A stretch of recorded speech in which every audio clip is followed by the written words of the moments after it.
Live from Mortgage One Studios, Russ Clark Show with Dean. 2 days in a row. Yes. It's nice. I appreciate think that might be a first. it. You've been on 2 days in 1 week. Yeah. 2 days in a row may be a first. Might be. You're right. Let me see. Gilbert's up out of bed. He just sent me a note. Poster. Want to save the Republic. I'm for that. Yeah, I said that. I was, it reminds me, I was with my daughter and she has 3 young children. Yeah. And one of them, when we were just walking, said, "Why would you vote for Trump?" And I said, "Because I want to save the Republic." And it was like they had no response. It was like, to that? Really? What? That's all it took? Yeah. Wow. That's good. But we don't, my daughter and I do not spend much time discussing politics. But because you like spending time with her. Well, yeah. And she would probably push you away. It's an unfair argument because I spend all my time analyzing politics. Yeah. I mean, a lot of it, not all, but quite a lot. And she does. And she doesn't. She's got a family to raise, kids. She's a very busy woman. She's a full-time, high-priced programmer. She has a husband and 3 little kids and husbands is a lot of time to raise a husband. Well, it's interaction. You got to maintain that relationship if you want to have a good relationship. Depends on the husband too. Sure. Some self-sufficient. Well, I think they have a good marriage, and I'm very pleased with the way the grandkids are turning out. But I'm just saying we don't spend a lot of time on politics. We talk about other things. I think that's smart. I got to finish up with Gilbert though. The Saving the Republic. What he has in the flyer is that the Foothills Republicans, and he says Republicans, because he can do stuff. Republicans present a meet and greet featuring Yuma Elementary School Board District 1 President Keith Ware and board member Jeff Stoner, which great guys, worth the trip. Bring your friends, questions, and ideas on ways that we, the people, can help implement America's First agenda and elect constitutional conservatives locally and nationally. It's going to be on Saturday, April 18th. That's this coming weekend because day's 15th, day's tax day. 8 o'clock in the morning. I can't make it. It's going to be at Izzy's Diner, and that's on Foothills Boulevard, 11375 Foothills Boulevard. Which day of the week is it? Saturday. Okay. Oh, I can make it. I'm not on the air. I was trying to give myself excuses. I'm going to actually be in Bible study. I have a Bible study at 8 o'clock in the morning. Well, there you've got a reason that, you have to have your priorities. I'm going to have a Bible study on Saturday. I think I need that, I'll do my Republican stuff all day, all week long. For sure, but this is a good thing to attend, and it would be worthwhile. I like Keith Ware. I like Jeff Stoner. They're doing a great job. And since you mentioned, I just happen to have an elementary school notice this morning. Well, could you give me the location again? I wasn't quite clear on Izzy's. Okay, out in Foothills. Yeah, that's right. The address was 11375. Yeah, you did say Foothills. It. I just wasn't. That's okay. Paying as much attention. You're not the only one just waking up. Yeah. Well, I'm still working on coffee. So there you go. I haven't had my first coffee. You'll make it. But I was reading this morning where they got ranked, the Yuma Elementary School District 1 for the state of Arizona, in number 6 out of the entire state. Wow. For elementary. Yes, but that's really good. There has to be thousands of elementary schools in the state. Right. And it's I'm trying to think of the organization that ranks them. It's there's a publication called Ranking Arizona. So I don't know the criteria they use, but man, there's a lot of schools there out of Phoenix and stuff. Sure. I may be exaggerating. There may not be thousands, probably hundreds. Of schools? Yeah. Oh, yeah, hundreds at least. Yes, that's what I'm saying. But, many hundreds, yeah. Well, yeah. I don't know. I'm not sure if it reaches 1,000 because every elementary school probably has 100 or more children in it, right? Oh, gosh, I would hope so. Yeah. But some of the rural areas, I don't know how many they have. Right, but if you say 100 and, then and you have thousands, that'd be several 100,000 elementary school children. You could check your artificial intelligence. It would tell you exactly. Well, it would tell me what it wants me to hear. See, you're a skeptical guy, you. Yeah, you are. You're not. I don't have a computer in front of me. Some people are I know, and you don't do that on your cell phone. No. Okay. And that's just, It's just preference. yeah. Oh, absolutely. Jesus said this morning, Jesus Aguilar as well as Gilbert they're signed on this morning to say hello. Good. Good morning, gentlemen. Since I started with a little bit of local news, there was a person arrested. It doesn't give the name or anything, but it was an in-home arrest at 6:52 a.m. Now, for the police officers to get up at 6:52, knocking on your door, they know you're a problem. Was this a warrant service? Yes, it was a search warrant. Oh, a search warrant or an arrest warrant? A search. Okay. Search warrant. And we're right off Virginia Drive. Now, Virginia Drive is there's search warrants issued on Virginia Drive more often than a lot of drives, probably. It seems to be a high target area. Yeah, you tend to have neighborhoods that have yeah, more problems they just do. Unfortunately, and not the entire street probably, but there's parts of it that. Well, they found some stuff, so it's nice that if the police officers get all dressed up, go out there that early in the morning, that they find something. Well, they did. So they found 284 grams of meth. I'm assuming that's a lot.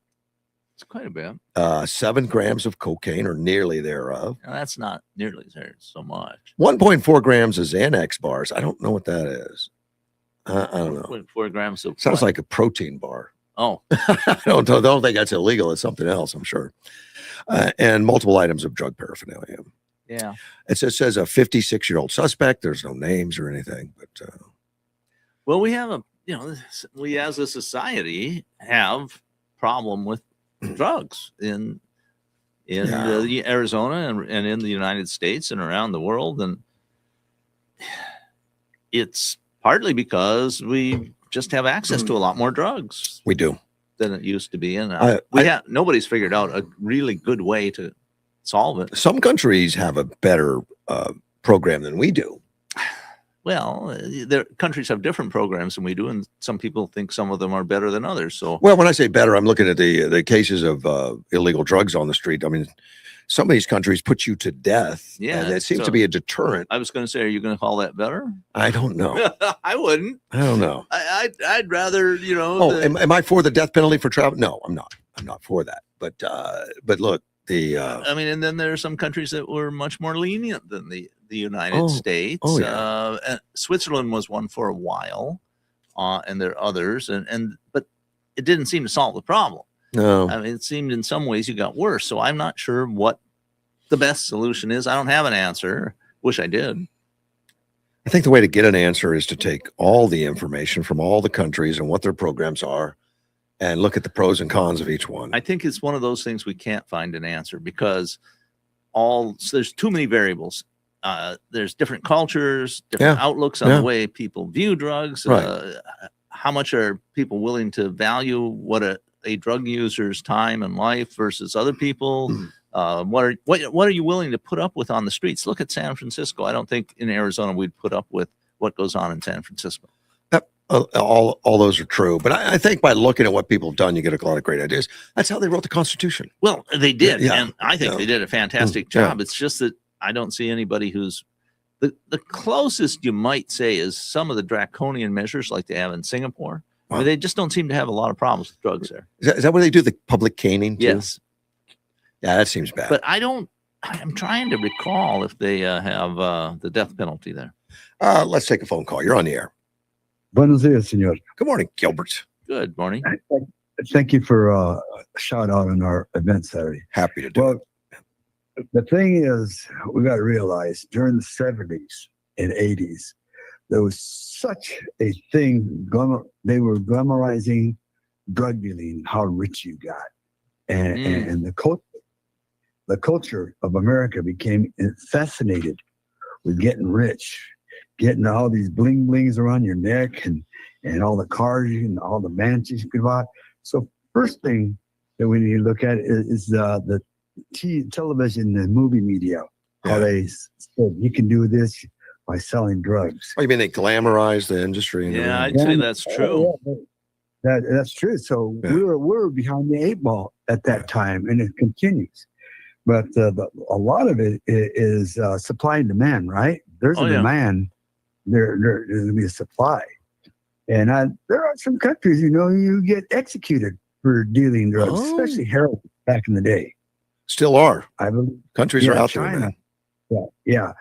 And that's what we need to do. I'm not saying that kill them, Yeah. but what we've tried so far has not worked, especially when you got corrupt politicians being part of that problem. How many politicians are getting rich off of drugs, turning their heads? I don't have any idea of any. I mean, if they are, they need to be exposed. Hard to know. Well, there's a lot of secret service out there. I mean, secret squirrels out there in Congress getting rich off of drugs. That's a fact. Wow. That's a fact. It could be. I mean, I would talk to people who were involved in enforcement, and the general consensus was, well, why buy a border patrol agent if you can buy a governor? Huh. You know? Exactly. That's what I'm saying. Look at all the corruption that we have in Arizona, all the stuff that's coming out with Hobbs and Maricopa, with all those ballots were destroyed that they knew about. If she can do that, she can do a lot of stuff to get rich. I'm not saying she's doing it. I'm just saying, like you said, you can buy a governor.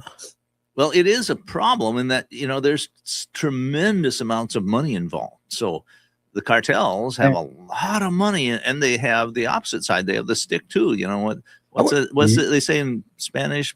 Pluma y plata, or o plata. Yeah. You know, lead or silver. Yep. And oro. Yeah, oro. But what I'm getting at is there's a lot of stuff going on here where our justice system is not doing a good job to protect our country. Our citizens. That becomes obvious. It's a difficult problem. It's not easy to figure out. And, you know, we had not heroin, but opiates were perfectly legal in this country up until about 1920.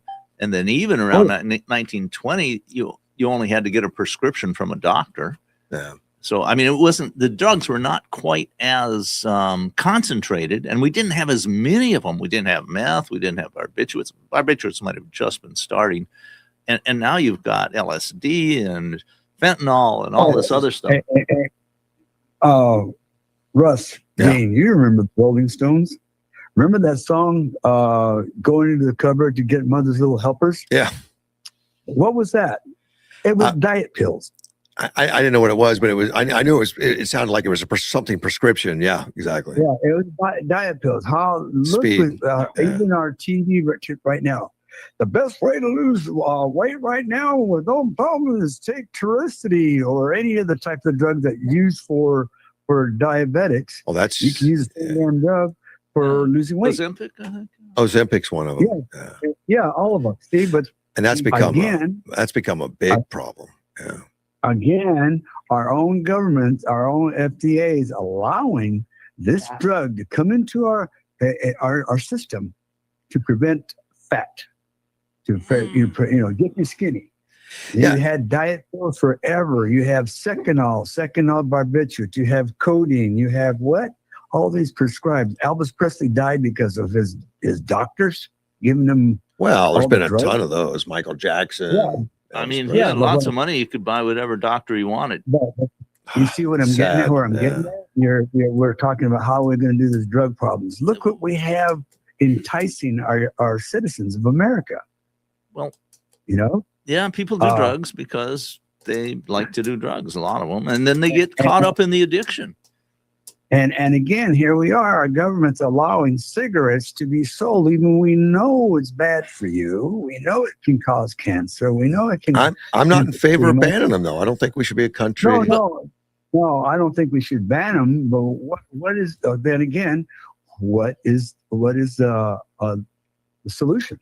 Well, one of the things I dislike, well, maybe I would disagree with on, is that the government allows things. We have the opposite foundation for our philosophy in the United States. Everything is allowed except for what the government bans. Yeah. And so we're always playing catch up because something new comes on the market. I remember when cocaine, which has been around a long time, but I think this was in the 70s, and cocaine use in the U.S. started bumping up again. Skyrocketing. And initially, the reports were, well, this is non-addictive. It's not a problem. Oh, really? It's perfectly okay. And then they found out that wasn't true. But for a couple of years there in the initial part, it was, this is a wonder drug. Everybody loves it.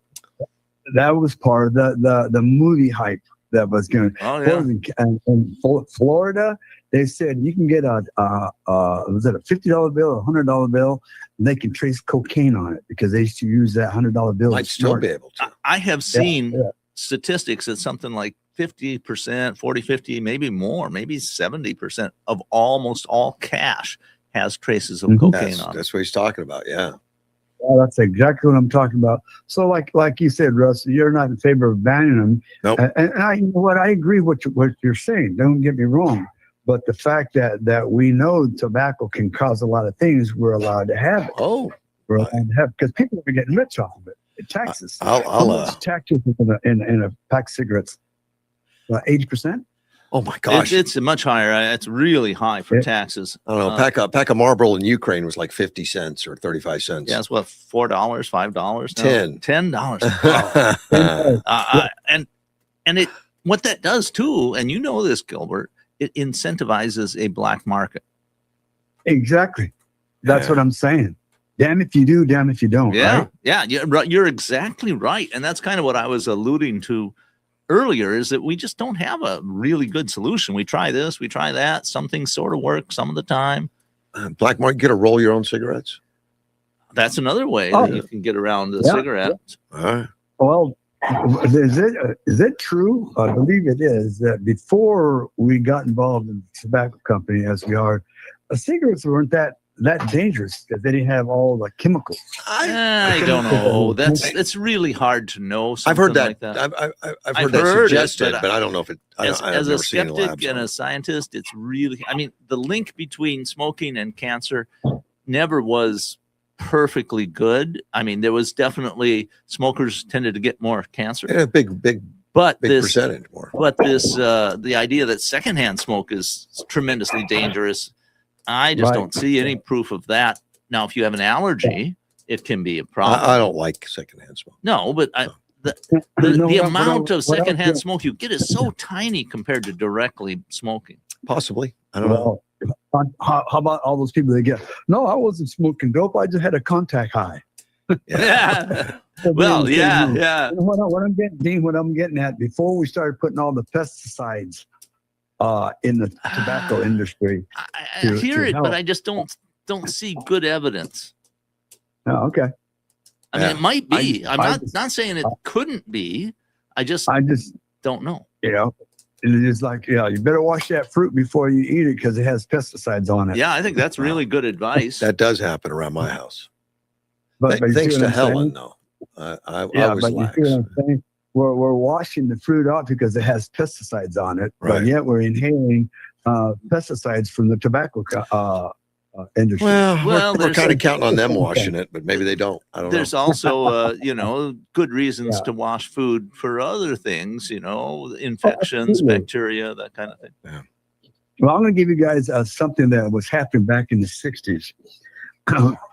When I was in the fields before Cesar Chavez, and it's too bad that all his good works came tumbling down. There was no outhouses in the fields. That's what I Yeah. understand. There Yeah. what you would, if you had to go poop, you went and pooped behind a tree or a bush that you already were in. You can You get didn't want to arrested for that poop now. Yeah, but that's what it was. You would urinate and poop in the fields. Yeah. Yeah, I believe you. That's exactly makes sense. Because you have Yeah, to, it's not like, Yeah, you have to. Yeah, you have to. it wasn't like you And had a there lot was of choice. Yeah, a lot No, of children. those kind of Hey, changes stop. are great that they have changed all that. Yeah. That's wonderful. Yeah. Anyway, thanks a lot. Thank you, Russ, sir. But I thought I'll give you my thing on drugs. For years, drugs were sensationalized to, you do sell drugs, you become rich. They show all these people, and it's too bad in our black culture. That's where it was aimed at. It was aimed at our black culture to become rich. You get these big Cadillacs and all this beautiful jewelry and clothes. I think that's what it was you've all got a about. point there. I think I think that's still the case. Yeah.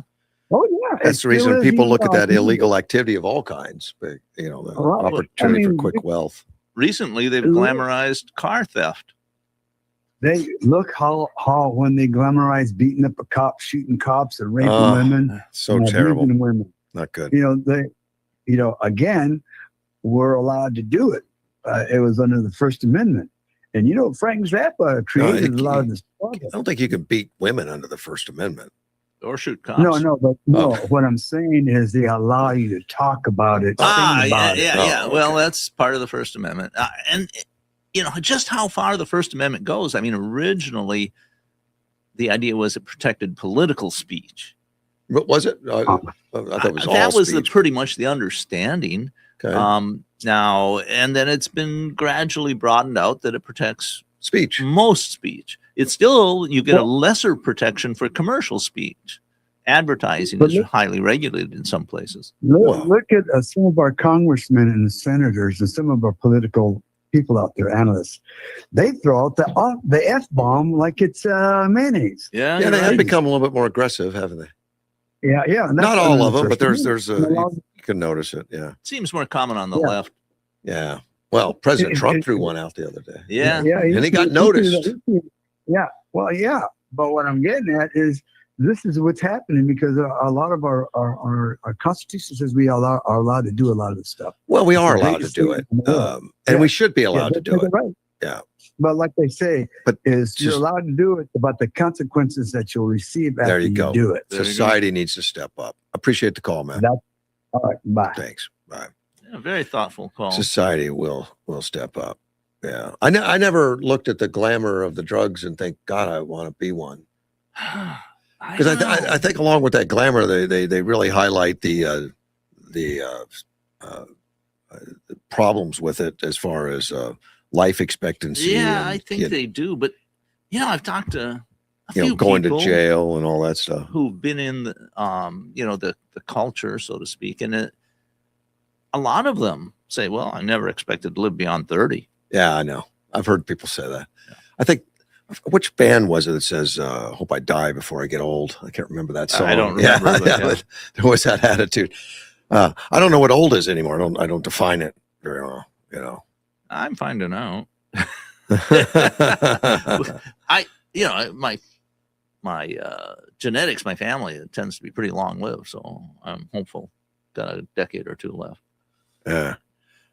See, Edward has retexted me a recommendation on which I didn't do today. Yes. Because I haven't recorded it. Yes. I'm going to read it out though. Okay. I mean, because he's right. We need to start doing it. But as everyone knows, I was on a station that was already a business that had it all done and all the stuff done, where there's always an announcement at the beginning of most stations. And so I'll just read the recommendations here. It says, all content presented on the Russ Clark Show, including statements made by guests, commentators, and callers, reflect the personal opinion of those individuals and is provided for information and entertainment purposes only. These views do not represent the official positions of Mortgage One Studios, its owners, employees, affiliates, or partners. Mortgage One Studio does not endorse, verify, or guarantee the accuracy, completeness, or reliability of any statements made by third parties during programming. That's a long one. That's pretty close to what I recall hearing Is it? on 560. Well, I need to get that recorded so I could just push a button. Sure. You could, have somebody with a, really good voice. Oh, we'll work on that. Well, I would like it somebody other than myself. Yeah. Makes sense. Since I'm doing the show, I'll get somebody else to do it. Maybe John Porter. I'm sure you'll find people who are willing to. And even though that statement is only a relatively short paragraph, It is. it's still trying to get it right on a recording the first time isn't always what happens. It takes, yeah. And that's why you get a guy that's experienced at doing it. You can do it in one take, generally. Right. Yeah, a professional can do it in one take. Yeah, you can Or somebody who's good at public speaking. set up maybe. and do that. I mean, and it's different reading than just saying it too. So, I have worked with many people to do commercials. Wonderful people, smart people, educated people, speakers. And as soon as the mics are turned on, just something happens and their tongue swells. I don't know what it is. well, You know, sure, it just gets tough. It does. It's a lot easier when we're just talking in studio. That's the easiest part. But when it's recording, Well, especially if you have different. to read something. yeah, it's because tough. your mind is different. It's engaging in the reading process. So I say, get somebody who does it all the time. And although I'd say that one of the things that works for me is if you read it a couple times beforehand so you're familiar with it. Yeah. And you've kind of got an idea of what the cadence is and how you want to Well, put emphasis and so on. and reading it in one take is important to me because it sounds better. It's not cut up. Ah. But sometimes I had no choice. Yeah, sure. If somebody could put 5 words out there, I'll take them. We'll start adding to Well, I it somehow. understand. Sounds a little cut up, but we'll get it. We'll get through it. I have found when I start looking at what people do, I mean, and running a radio show is not something I've done much of. I mean, well, I've been on air. You've been on with me for a while. For quite a while, and Yeah. I've been on other shows. But I'm saying before that, I did not know how much expertise there is that goes into doing a good radio show. Yeah. And there's quite a bit.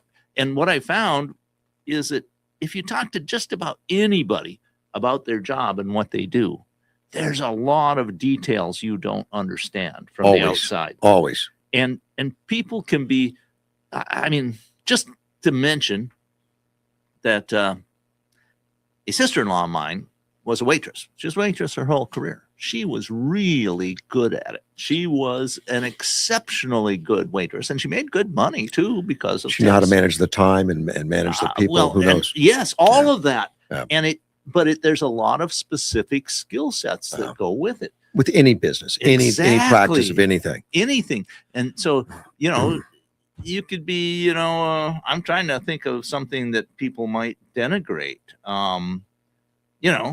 A plumber, a field worker. Oh my God! There's a lot of skill that goes into doing it and doing it right. Go out and try to do it for an hour and tell me how you feel about it. I mean, and so I think for the most part, if people are in a position for any amount of time, say more than a couple of years, they develop a skill set. They understand what needs to be done, when it needs to be done. Well, I got to get this set up first. I got to get that ready. I have to have these tools. And so whether you're a dentist or a field worker, you still have a lot of things that you become expert in. Sure. And I know when I'm in business, and I've gone to a lot of meetings with people that run the same business when I was doing Napa Auto Parts. And the things you learn are tremendous. I mean, how much money are you making on your cores? So what do you mean making money on cores? So, and I'm not drinking on the and scrap. No, not that kind of course. And scrap metal and buying and purchasing power and the different things you can do. Yes, in every business is really important. I wanted to mention another local arrest. I don't know why today, but I felt like doing an arrest, and I like this one. Yuma Police Department finally got him. I guess there's been a burglar running around the 4th Avenue and 32nd Street area. Burglaries from July 30th of 25 till February 25th of 26. They nabbed the guy. They got Guillermo Torres, allegedly.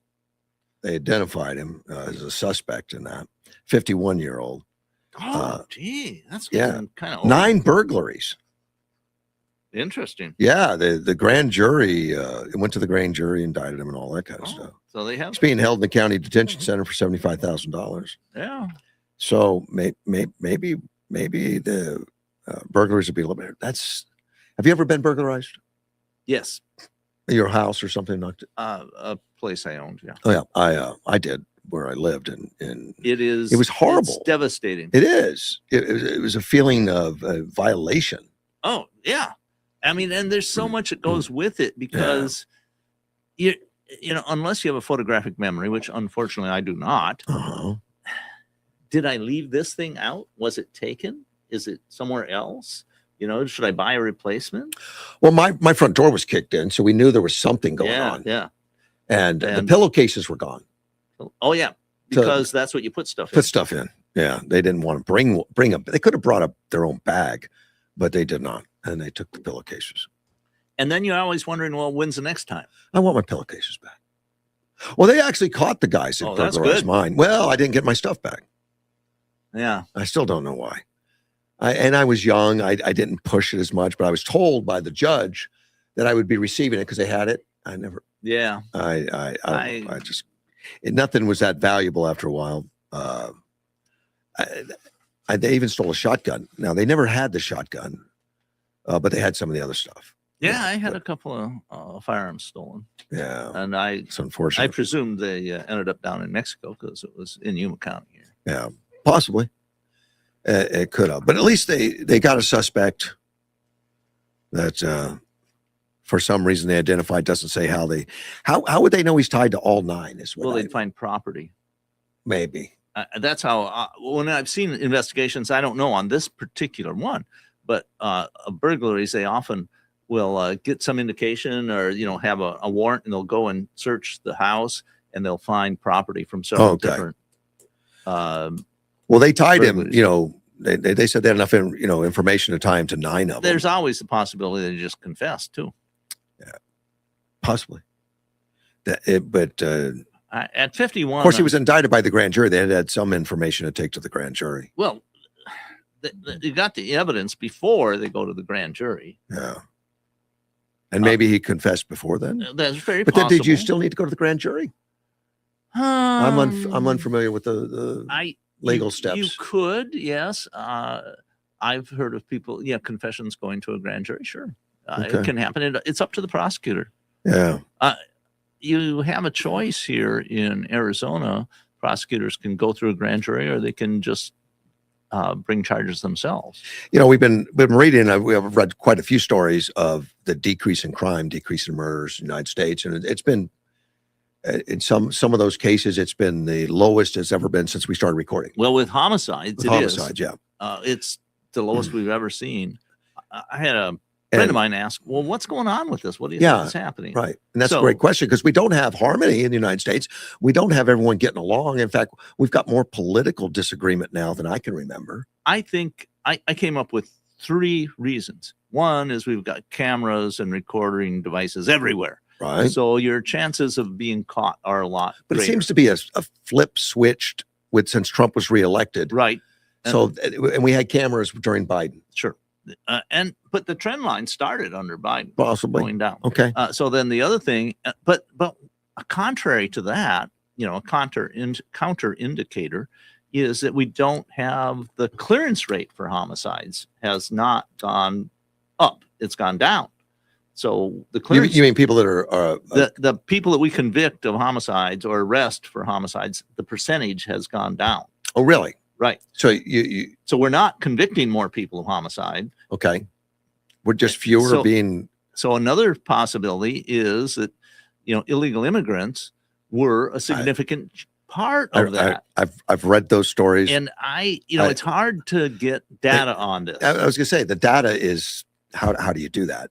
Well, I think that could be a real thing, not just because of the number of people that are being deported, but because there's news about this everywhere. And there's a fear. And so there's a fear, Right. and criminals are likely to lay low for a while. Right. So I think that is another possibility. And then the third one I came up with was that more people are being armed in society now than ever before. Well, I read an additional theory this morning that there were some I forget which major city it was. They interviewed some residents and said, I don't bother reporting it anymore because nobody does anything. Sure. And that's, and I'm sure that apathy may be some of it in some that's- cases, but that would be isolated cases. well, not necessarily. I mean, it No. depends on, it depends on the politics in the particular place. That's what I mean. If people don't believe that it'll do any good, they just don't report. Right. I can understand that very But easily. I don't know if that's changed in the last year. Right. That's where it's creating the change. But the numbers are definitely down. I think so.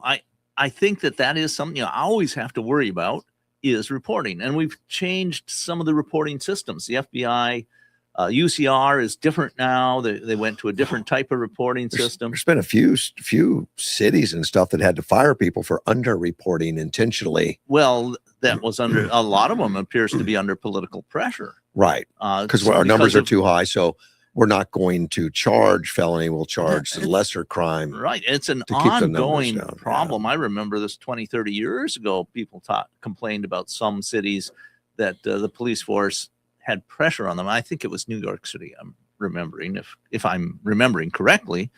And they just would either they'd not charge somebody or they'd make it a lesser charge. Right. And so that skews the numbers.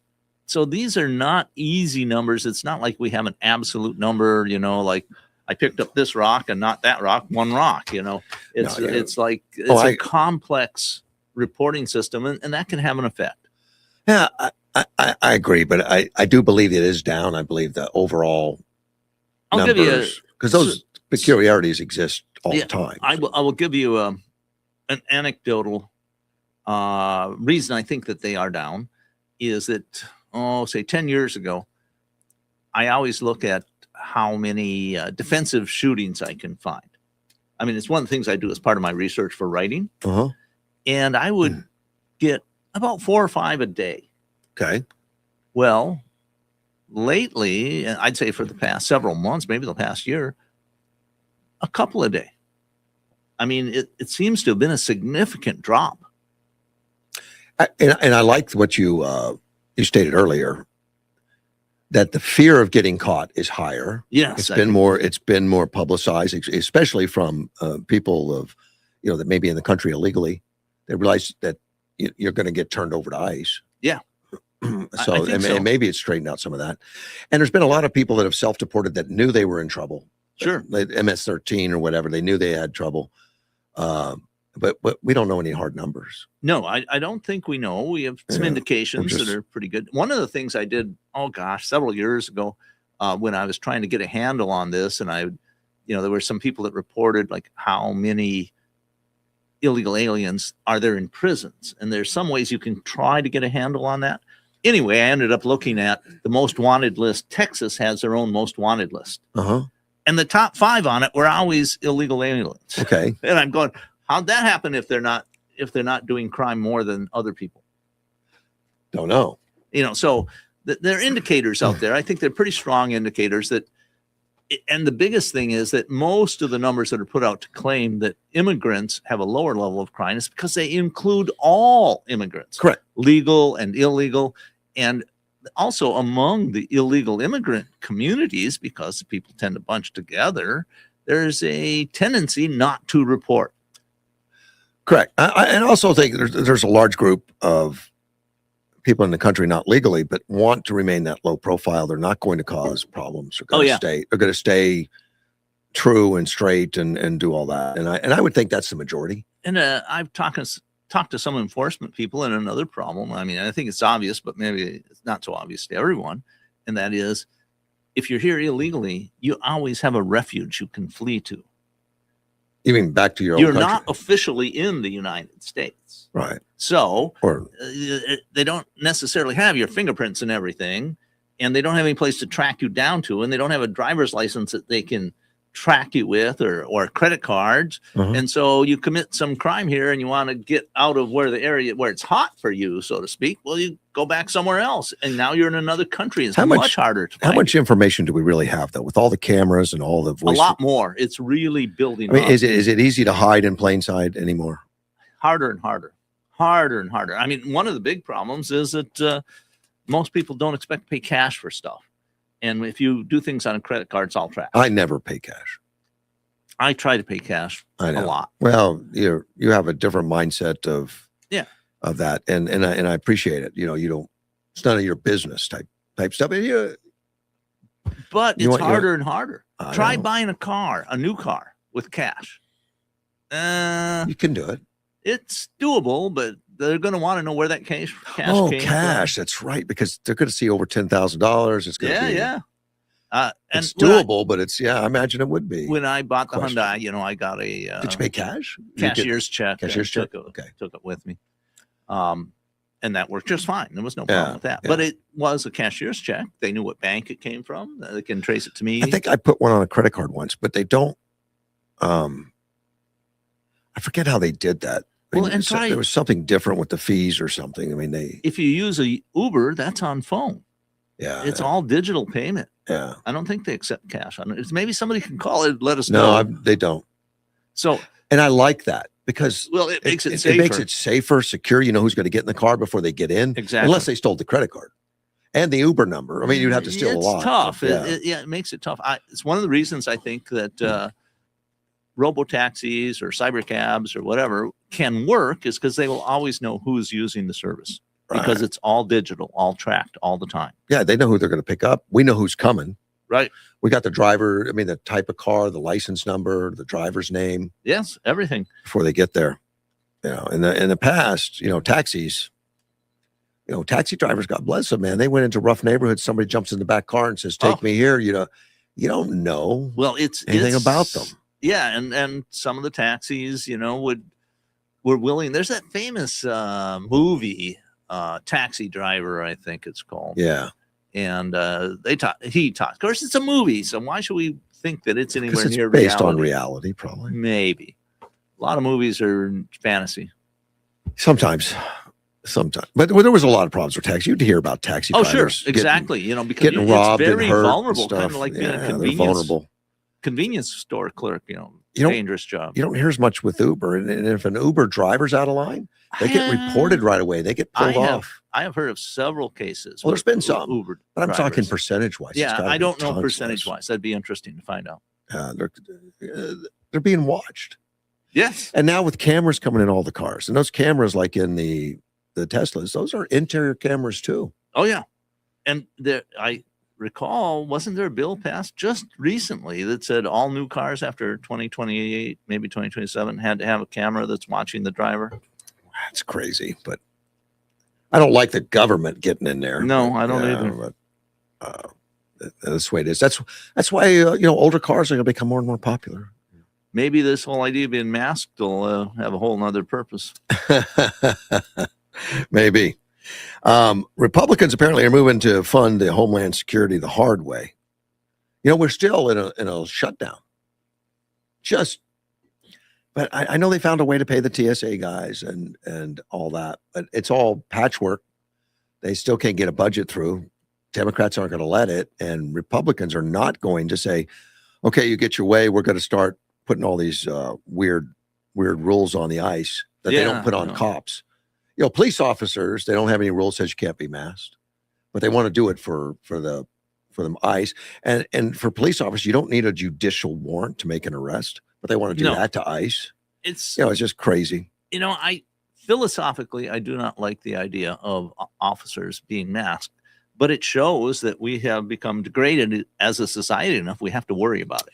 Correct. And I think I'm okay with it, but we've had police officers masked when they start doing the, you know, SWAT type teams, SWAT raids. Yes, but that's what ICE is. You know, ICE goes after the known hardened criminals to kick, you know, to go pick up the guys that it's in the country illegal. They know they're illegal. We know they're illegal. Yeah, I understand it. And I don't like the way we have degraded the trust in society to get to that point. But it's there. I mean, it's real. I understand. And there's a big group on the left that want to dox all of these ICE agents. They want to go after each one individually and get them to want to quit so that they don't have to eliminate it. No one will work there anymore. It's a tactic. I hope never works. We never get bullied into that. It's just we need to protect these officers. We do. I mean, it's just we need to just reality. And yes, we need to hold them to a high standard of safety and responsibility and humanity. We need to hold them to a higher standard. But we can't have vigilantes do that. Right. No, you're correct. Yeah. And you know, I'm not real happy with qualified immunity, but you can't hold police officers to exactly the same standards as any person on the street because they are exposed to so much more criminality. But we expect more from them too. Yes, exactly. I mean, you never know if you go to a public forum and there's some guy's had a few beers, you call him a name, he might punch you in the face. Cops should never be involved in that. On the job, off the job, we hold them to a higher standard than we would a normal person. Should be held to a higher standard. Right. Let's take a phone call. You're on the air, George. Did I win? It's the Who. I don't know. Said, I hope I die before I get it. Oh, it was the Who. Hope I die before you win. Okay, you get free tickets to a concert to be announced. Yeah. We'll take your call next time. Yeah. Well, can you play? You should let us call in requests. Actually, why don't you play Bob Newhart's thing on tobacco, which is absolutely hilarious. I don't know if I'm familiar with It it. sounds like it's Oh, that copyrighted. it's actually Sir Walter Raleigh introduces tobacco to them. I think I've heard it at some point. It's a really funny thing. It's like, yeah, Wally, what do you got? It's like you grind it up and you sniff it, and then what happens? It makes you sneeze. Well, I guess it would. If this old out here does that all the way, what Wally? You roll it up in paper, and wait, don't tell me you stick it in your ear. I mean, it's a real fun routine where he's on the phone with them. Anyway, hey, Gonzalez from Florida resigned this morning. Hey, I heard he was going to. From Florida? Yeah. It was Texas. Republican. He'd already said he wasn't going to run again. He was. Yeah, but I thought it was Texas. Wasn't it Florida? 23rd district it was of Florida. Texas. It was the 23rd district. Yeah. Okay. Right. Okay. But then there's a whole list of people that are going to be going down. Is what they say. Well, I'd like to see the list. Sounds interesting. I know there's two others are going after right now, and I don't know the names, but they said there were Well, four. I heard that our junior senator in Arizona happened to be in a hotel room that wasn't. That has not. Friends with Cuomo. He denies that, by the way. And I saw that tape that they did that was recommended. It was him. You can't tell. I couldn't tell. Well, Well, Steve Miller had it really well on Jesse Waters' show the other night. Okay. That that the Democrats, this is how they hold these guys in check, is they've got enough to completely blackmail them so that they'll vote in lockstep and go through this whole thing. And when they're done with you, they're done with you. I got the rare thing. I found the gal who actually blew the whistle on this whole thing on Swalwell. And because I saw her on Twitter or something like that on X, and her name's Cheyenne Hunt, and she just newly minted lawyer in California. And she just got out. Got member of the bar 2025. Okay. So I got her phone number through the bar and called her up because I had a couple of people I wanted to refer her to. All right. To her. And I gave her some advice, got her some of the publicists, and I know, more importantly, people that are trustworthy, like John Gizzi and stuff like that, Neil McCabe, that could help her and give her, people that you trust that can be trustworthy with these things. Sounds like worthwhile advice. Anyway, we're probably going to have her come on, but she's the one who. She was on the Hill, and she knew three of the gals that she brought forward, and she's got about six others that have come to her since then. You're talking on Swalwell. Yeah, I've been reading some of the stuff. I'm always interested in what's going on with him, but they're talking like the investigation's going to continue even with him resigning. So we'll probably find out what he was involved in. Well, the thing is by resigning, you keep your medical and your pension. Yeah, he retires. And so, they're trying to change that on the Hill now. And then, the Democrats are fighting it, all really, really fighting it because. So, George, do you think they like the idea? Do you think this is more prevalent among Democrats than Republicans? Yeah, definitely, because of the fact that Sally Albright, who we've had on the show, and has been a Democratic operative since she was in her early 20s, tells me, that when the gals come and they go, well, the guy came after me. And what do we do? And the older gals go, it's just how it's done, honey. You're in politics, you don't say anything. We need his vote or whatever. And this has been going on for forever, and it's just known. As opposed to the Vance idea, which is the old Billy Graham business model for Christian businessmen. Yeah. which is, you don't stay in the same hotel with the staff gals. You don't go to restaurants with them. You don't. Yeah. You don't go. You don't drink when your wife's not at a party. Yeah. And one of the things that I really liked about the whole deal about that was Rush Limbaugh said it. Well, it makes it to where you don't have to answer that question. The easiest question not to have to answer is the old, well, this is, who was that lady I saw you with? Well, that was no lady. That was my wife. And Well- the thing is that comes out of that is that if you're Caesar's wife, never above reproach, you won't get asked that question. Now, the problem that came out of that whole thing and why the left and everybody got upset was because all of a sudden, if you're in meeting with a woman in your office, you have to have another staffer there. Right. According to the wives or whatever else. And so you can't get really close to a congressman or a senator or for that matter, a cabinet secretary or anything like that, because of the fact that you can't be alone with them if you're a woman. And the big thing that came out of that is that knocks out the top jobs. Chief of staff, you can't be a press secretary usually. Any of the really top jobs, and the women on the Hill really don't want to work for the congressional women on the Hill, because you have the queen bee idea that goes on. Forget the glass ceiling.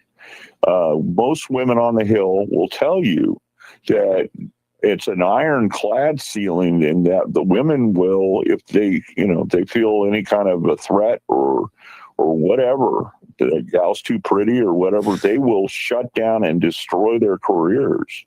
And it was kind of like the movie What Women Want with Mel Gibson. Uh-huh. And the gal from whatever, one of the lines that tested badly both with women and both with men, but they left it in the movie, was no woman would ever sabotage another woman to get ahead. That was the reaction from all the women, and all the guys just did where they just put their But do you really think that's hand over different? their face. That's different amongst guys. I think guys would trip somebody to get ahead. Well, It's yeah, a but different not- kind. Well, it's different. You can earn respect with guys, and women actually will say it's easier to work for a guy than it is to work for a woman. Even a guy that's that tells dirty jokes around and stuff like that. I was talking to somebody the other day, and her sister was moving to New Orleans or someplace down in Louisiana, and they were giving her a really crash course on how to flirt without flirting, which is the Southern woman's, greatest asset. It's down there. So it's interesting as heck as what's going to happen on the Hill, because there's a long list of people if they're going to go back and forth. And then that's before the Supreme Court comes out with the idea that we're going to get rid of all racially picked seats. You mean Yeah. DEI Under the seats Voting and Rights stuff? Act. Yeah. I got a question for you, So- George, because I think you have insight, and that is that do you think, and this is kind of a loaded question, that Democrats were treated differently in the media about these things? Sexual allegations. Well, they protect Democrats. Yeah, exactly. Everybody knew about Swalwell. Everybody knew that Biden was just out of it 90% of the time. But in the same token, my mother hated Trump All right. with a passion and hated that I worked for him. But more importantly, she wasn't ever going to vote for Biden because two of her girlfriends in the Democratic Party had been, Biden had gone after and ruined their careers in the political realm, and they just quit. Went back to their families, and the thing is that I always laugh about this. There's an interesting dynamic in Washington D.C. You have a lot of short men because they come for power. But you have a lot of tall women and that are beautiful. And the reason why is because they intimidate in the business world. And politics, for some reason, just likes tall, statuesque women. They do very, very well in politics. Photogenic. And, You mean Elizabeth Warren, you mean? No, she's not photogenic by any. And that's the weird thing.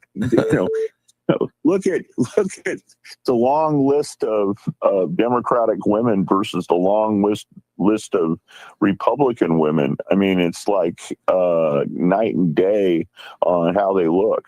I mean, honestly, some of the.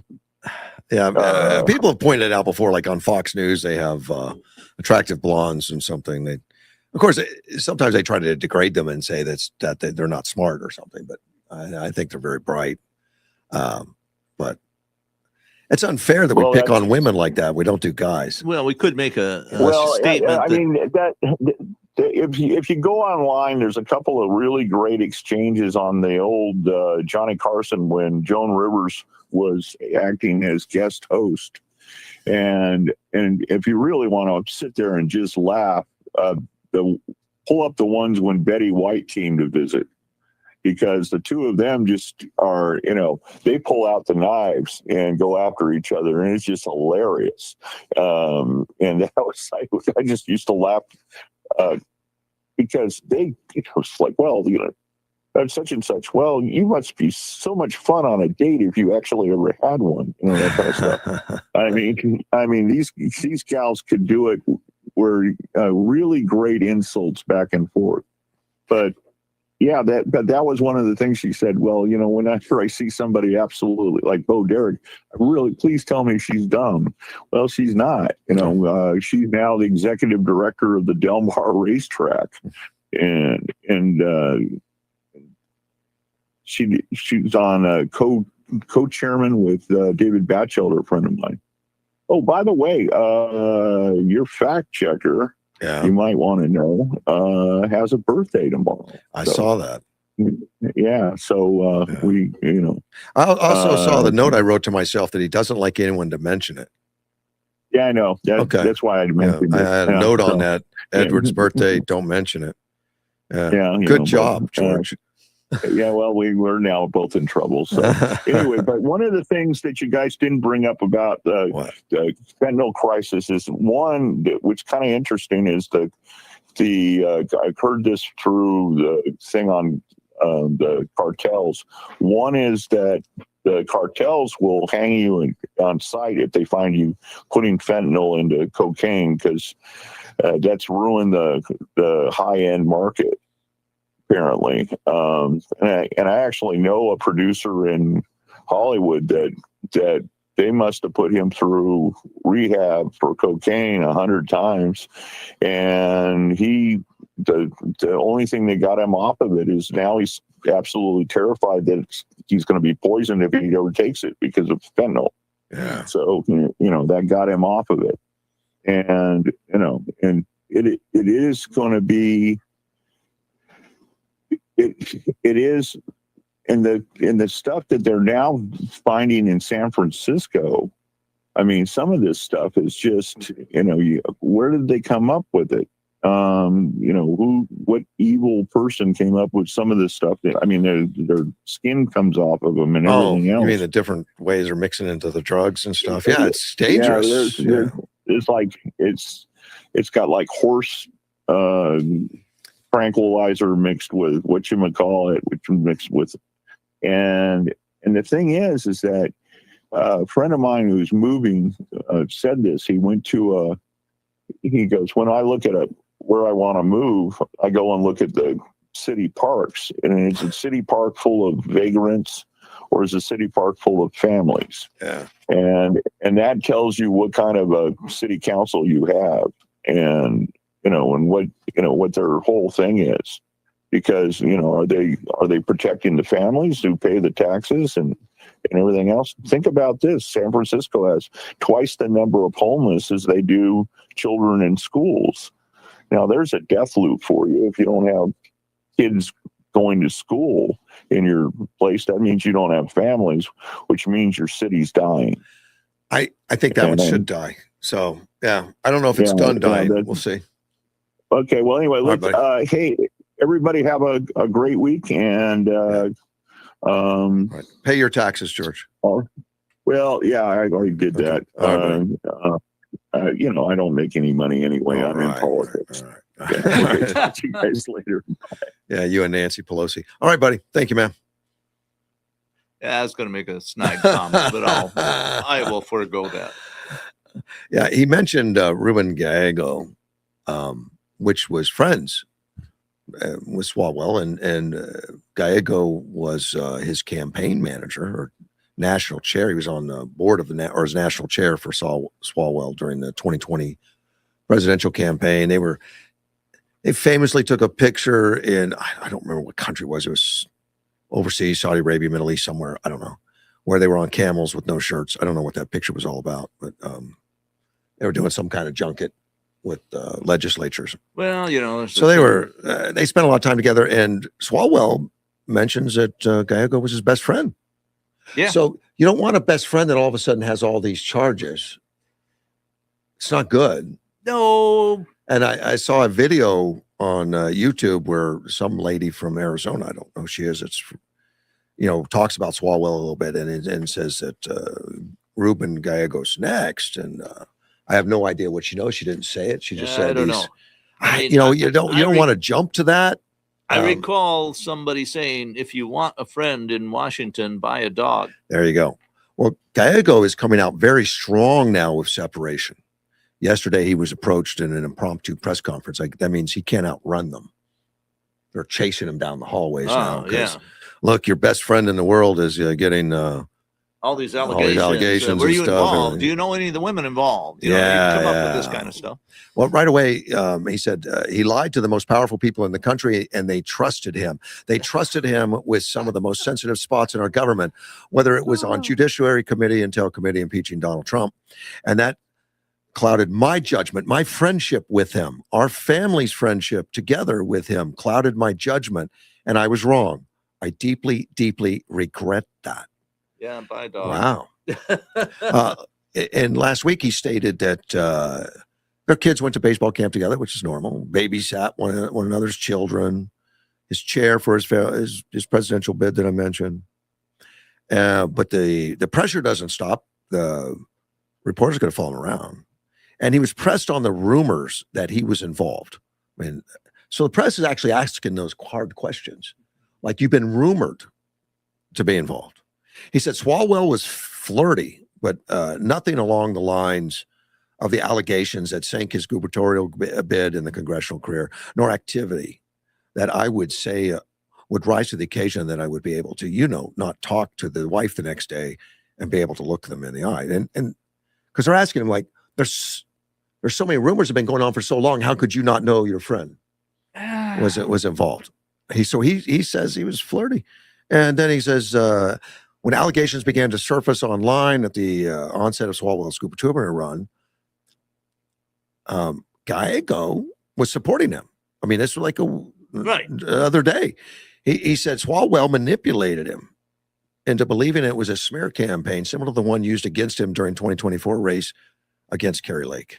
So I didn't know Gallego was being smeared against Kerry Lake, but he said he was. Well, I don't remember it. I remember some of the allegations that were that he was connected with people which were not very nice. And what I recall is those allegations were correct. But just because you're connected with somebody doesn't mean you're committing crime. That's true. But it's worth asking the questions.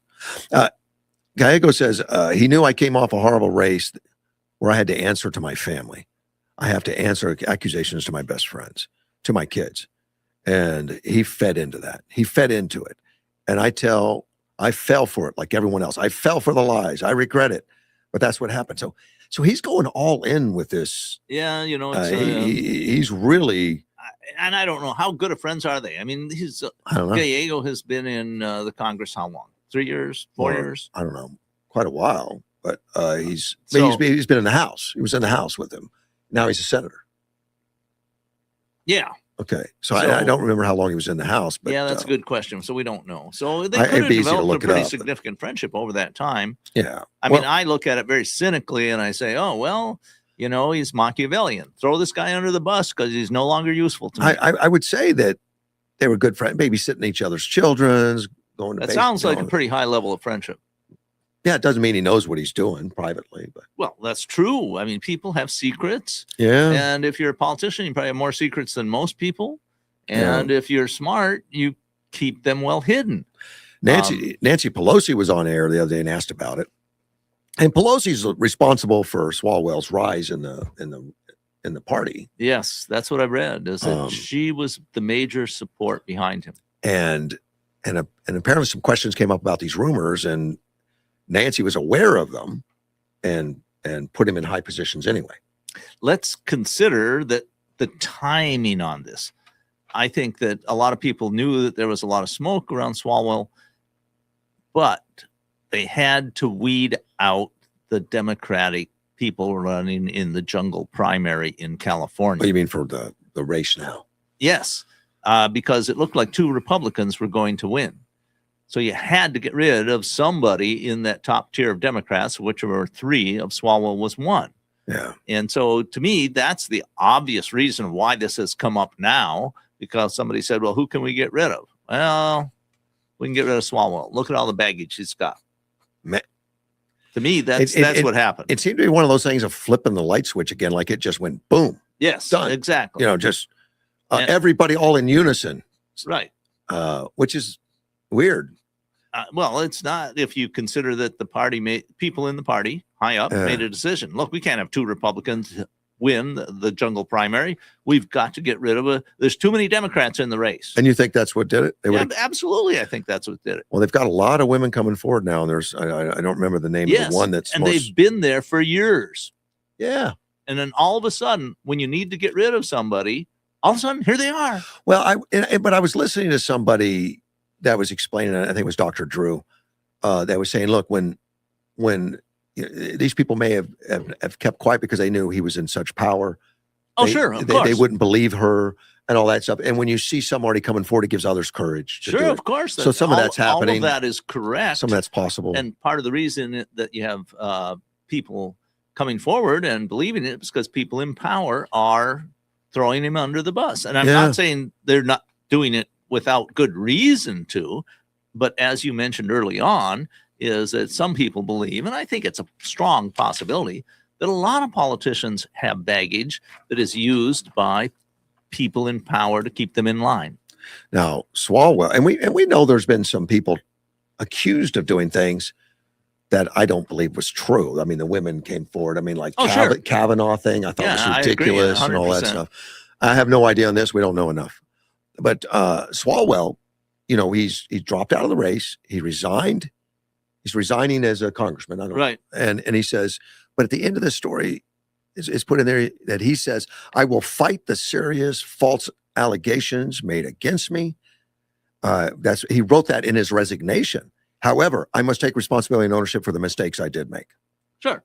So he still is going to, Well, I guess, look, deny and fight the, how much issues. the leadership supports him I don't know. may depend on how much he is willing to play along. It doesn't sound like he's got very much support. Well, And Nancy If- Pelosi's not supporting him. if the purpose was to get him out of the race, he should get a little more support now because he's doing what they want.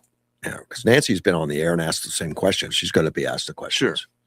And she responded a little bit like Gallego did, as much separation as possible. Yeah. You know, And that makes sense. You don't want to get caught up in the smear yourself. And, No. and I'm not saying that well, and you that don't want to Swalwell is innocent. I think he has no integrity. And we saw the many lies that he put forward when he was trying to get Trump and Yeah. was head of the Intelligence Committee in the House. I mean, he just flat out lied about a whole bunch of stuff. So I don't have any. I have very little sympathy for him. Okay. But And also, I do think that it's he's leadership. the one that hired a Chinese spy all the time. Yeah, too. Fang. Yeah. So And she, having a relationship with her. in my opinion, Yeah. I look at that and I say that Fang was a very talented undercover agent.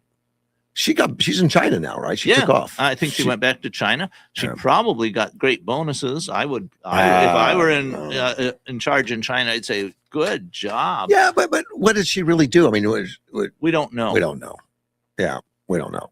I mean, we know that she had a relationship with Swalwell allegedly, but we don't- Yeah, we it's a very complicated thing there, I don't know. and she worked her way into his confidences. Yeah. I mean, we're pretty Well, close. they were there. They were. I don't know. It seemed to be a lengthy time they were together. Yes, quite a while.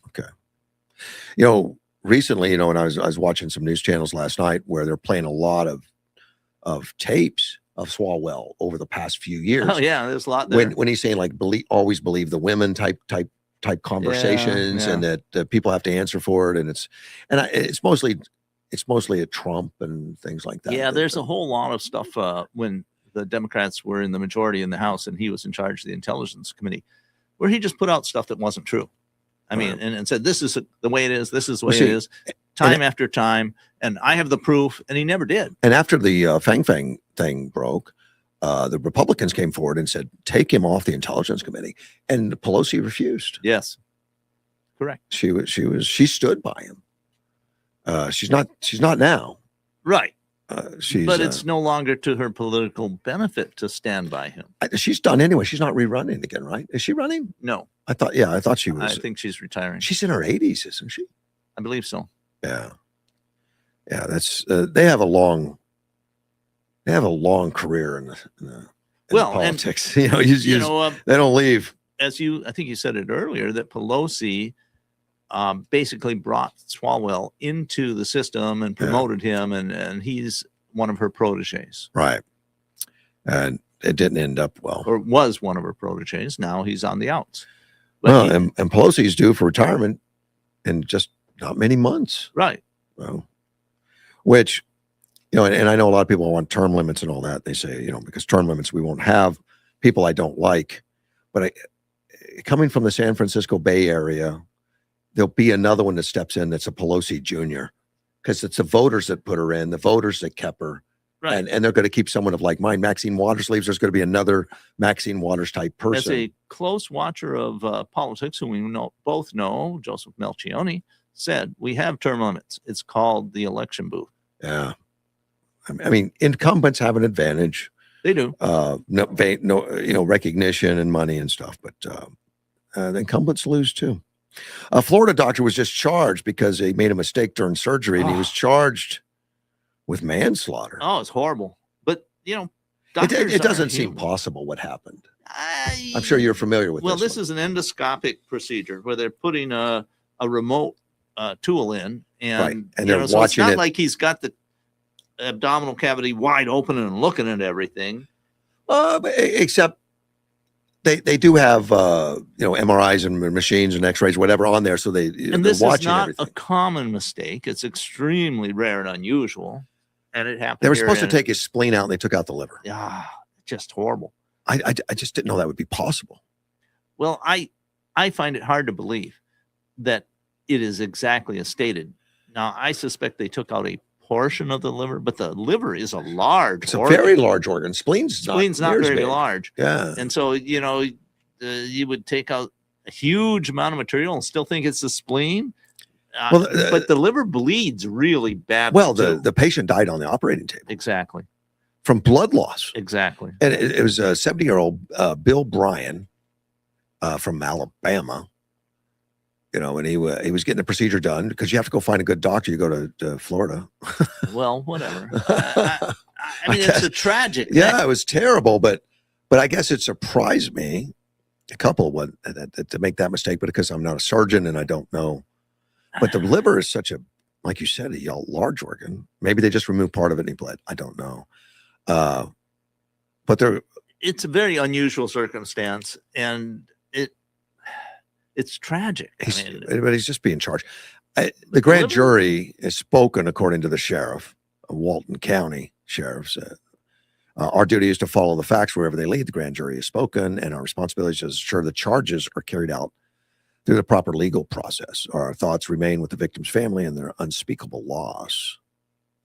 Yeah. Following the procedure, the Alabama Board of Medical Examiners filed a court order to suspend his medical license. I would think that would be somewhat routine. I don't know. I've never known a doctor to get that done, but I don't know what was going on, and there's so many things, but since this is an endoscopic procedure where you insert the instruments through a small opening, I suspect it's all on video.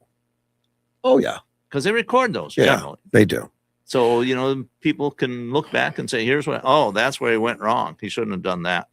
Well, you know what? And I just had a procedure done on my heart the same way. They went in through a vein, and they put a camera in my heart and took a 3D photograph and picture of my entire heart to identify the parts that were causing me AFib. Yeah. And then they did a procedure to remove those parts, to kill those parts off. Amazing precision. I've seen the videos. Right. Amazing. You can see the heart. You can see it. It's very plain. It's not guesswork. And I don't know any of the people involved in this case, but I have a kind of, my mentality tends to be toward cynical and such. So I don't think the doctor probably did not intend to harm the patient. I mean, probably he just made some very serious bad mistakes. Well, according to the order, to remove him from his license, he says Dr. Sheknovsky repeated egregious surgical errors resulted in significant patient harm, coupled with his failure to take responsibility for these errors indicates his reckless conduct is likely to continue. Therefore, that's serious. His continued practice as an osteopath physician presents an immediate serious danger to the health, welfare, and safety to the public. That's a bad thing to have in your jacket. It is. Now, there's no mention of any substance like no. I didn't see anything on there. Just that's not something you worry about, right? I don't know what the protocol would be to check that. I don't know, but to remove a guy's liver from, I never would have thought that. I just don't think that they could have. The whole liver, like I said, it's a big organ. It's one of the targets. When you study anatomy, if you're looking for vulnerable places, you stick a blade or put a gunshot into a liver, the person's probably going to die. I have had. You hear stories all the time of somebody's got severe diabetes. They have a leg that's gone bad. They need to remove the leg. And they go into surgery, remove the wrong one. Oh, yeah. Very rare, but it happens. It has happened. And I've talked to some surgeons about how that could happen. They say, the guy came in with, both legs were very bad. One was worse. Yeah. But still. But, now, and I know at Human Medical here, on Vita, you get a marker. You mark yourself. The doctors will ask you know what we're doing, what's going to be removed. Can you mark it for me?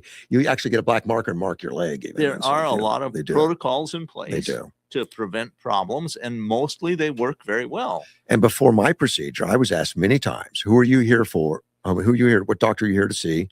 What's the procedure you're going to have done?" Sure. They asked me to recite it. And they check it off that I knew I was having an ablation. I knew it was what kind of it was going to be. I knew I was going to get anesthesia.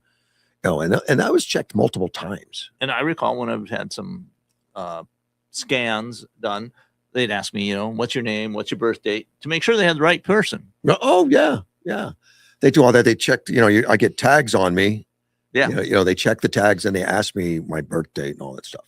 And I like it though. I mean, I know some people that think, "Oh, it's just so annoying." No, it's not. There's reasons that they put these protocols in place. I mean, it may seem redundant and overkill, but it's necessary. Anytime you have a bad thing, like we talk about in airplane crashes, airplane crash generally doesn't happen because of one thing. Yeah, it's multiple. It's usually a cascade. And so they're going to check multiple times. Maybe you got through a couple times when you shouldn't have. They're going to keep checking and checking. Yeah, I like it. I think it's great. This wasn't anything that they didn't check. I doubt that they checked where you were supposed to have your liver removed. No, the liver removal will kill you. It's not going to happen. And there are other people in the operating room. You know, this isn't just one person, so it makes you wonder what were the other people seeing. Well, and a lot of times they're doing other things. You know, they have their jobs. They have their own jobs. You know, the anesthesiologist is probably not paying attention to the operation, or paying attention to his own set of instruments and making sure. And I guess want to reiterate, this is a very rare thing. Oh yeah, it's people are humans and we make mistakes, so it's just unfortunate. Check out your doctor before you get anything done. Yeah, well, most people know the person or at least have met the person who's going to operate them, unless they're in such bad shape they can't recognize anything. Oh, and a question somebody asked me: can Russ recommend a particular doctor and hospital for his heart procedure? Can I recommend one? Oh well, there you go. It's up to you. I could tell you that I had great care. You know, whether that's a recommendation or not, you could take it on your own. But Onfida treated me tremendously well. I really had high marks for all of it. I mean, the entire procedure, everything. Now, something funny. I talked to the surgeon that did the work. The Dr. Singh was a cardiologist that specializes in that type of surgery, whatever they do with the ablation. And that's what he does. You know, it just does ablations and stuff, that kind of stuff. Right. We have pacemakers and stuff. We have so many doctors that they're able to specialize in these, which is great because he's so well tuned. That's who you want doing it. Somebody that's done hundreds of them. That's right. Not says, "Oh, I've always wanted to do one of these." You know? Yeah. So, and usually the first couple they do with supervision. But I was talking to him a little bit about it because I was on the board at the hospital for years, and I told him, I said, a lot of people don't think we can get good care here in Yuma. We have to go to Phoenix. He says, I know. I see a lot of Yuma people in Phoenix all the time and do the same procedure because he works both hospitals. Sure, right. Yeah, he goes to Yuma and goes to Phoenix both. But here's how you can tell. Something about him that I really like. Every nurse, everybody I ran into says, "Oh, you're so lucky to have Dr. Singh. He's such a great guy." Yeah, that's nice to So I got to meet him because I was assigned to go see him. Of course, I did some research, found out, and I asked him a lot of questions about how many problems have you had? How many? Yeah, you ever lose a bit? No, I do ask those questions about. There is. I'm going to put a caveat on there. Just because someone is really good people person doesn't necessarily mean they're a great surgeon too. Oh no, but my consultation with him was 1 hour. Wow, 1 hour, and he wrote on the chalkboard exactly the procedure, exactly what he's doing, and he actually showed me pictures of prior procedures that he's performed. No names associated with it, but what the heart looks like and how they do it, and then afterwards, once he's done the repairs, what it looks like, what the chances are of some having to redo it, like you don't get it all the first time, and what the percentages are nationwide, and then and of course I ask him about what are your percentages are going to go on, and I don't remember the exact answer he gave me. It was not high, but he says, look. Every patient's different. Every situation's different. There can result in something, or your habits that created the problem in the first place don't change, and you're going to have a relapse in a couple of years or something like that. And when after I got out of surgery, and I wear a smartwatch, and my smartwatch will tell me if I go into AFib. Right. He told me, he says, the watch you're wearing is the reason that there's been more people reporting relapses. He says, because in the first 6 weeks while you're still healing, your heart is a little upset. Yeah, it's sensitive. And you may go in and out of AFib for the first few weeks while it's healing. Yeah, I like that answer. It shows the sophistication of looking at the data. Right. Because it's a big thing. There's so much that goes in. You can't just accept data as absolutely perfect. You have to understand how it was gathered and what it means. Well, I went into AFib at least once afterwards, and it was within the first week. And I had a situation when I was on air here where I started to feel, a little claustrophobic, or it started to feel warm, and then my vision started a little bit of tunnel vision. Mm-hmm. And of course, I went to see his office right afterwards. Yeah. And they said, throw cold water in your face. And I'm like, what? They said, well, you're going to get little things like that because of what you've been through. Right. Yeah, I remember. That's kind of expected. But record it, put it down. And I do, I record it. It's happened twice that I had a little bit. And I haven't had it happen except in the first 2 weeks afterwards. And as it goes on, now I'm full in the gym again, working better. And I think I went out a little too fast. Could be. Because you're a hard charging kind of guy. And I emceed some programs. I did a lot of extra work. I did some stuff, and then I slept for 2 days. I just I remember exhausted you. Me, but, you're going right hard charging on a couple of events. But what I tell you, I got a great relationship with the doc, and I like the procedure. Absolutely, I like the communications, the openness, the transparency, his professionalism, and all that. And the hospital did. And this is the kind of thing where the United States medicine actually excels. Is this type of complex operative procedure. We do it better than most other countries. And partly we do it because we're willing to spend the money on it. And in some of the socialized medicine cases, they just don't, that it's a very expensive procedure to have somebody trained so much in one particular thing. And they are not, and I think it would be much harder to get this procedure done in Canada or the UK. In a timely manner. Yes, exactly. They can do it. You may wait. It's how long. There's a list in socialized medicine. It's right. That's how they restrict the amount of money they spend. Is we call it you're using bureaucracy to dampen down the demand. Yeah. Because if people have to go through a whole lot of bureaucracy, it takes a long time, and your demand is reduced. Right, and they ration the healthcare because there's a budget. Exactly. So it's rationing by bureaucracy. Right, and I've done lots of stories on that. I mean, I've talked to a lot of people from Canada. I would say 90% of the people I talk from Canada love the healthcare. They love it. They think it's great. That's right. I don't have to pay for anything. But the ones that I've talked to that have a real bone to pick, they get a major problem, and they're told just wait. And if they've got tumors and stuff, they just wait. You'll get an MRI in 6 months, and that's not an exaggeration. Well, I'll tell you this: people love to get free stuff. Yeah, and if they think they're getting something for free, they love it. The question is it really free, or are they paying for it in other hidden ways? Well, and I would say it was socialized. There's nothing free. That's right. Maybe free to you, but somebody's paying. Well, sure. I mean, if somebody steals your car, did they get a free car? Yeah. I would say they might if they can get away with it. And if they're really well organized and the car ends up in a container being shipped overseas somewhere before anybody else knows about it, they might get away with it. Yeah.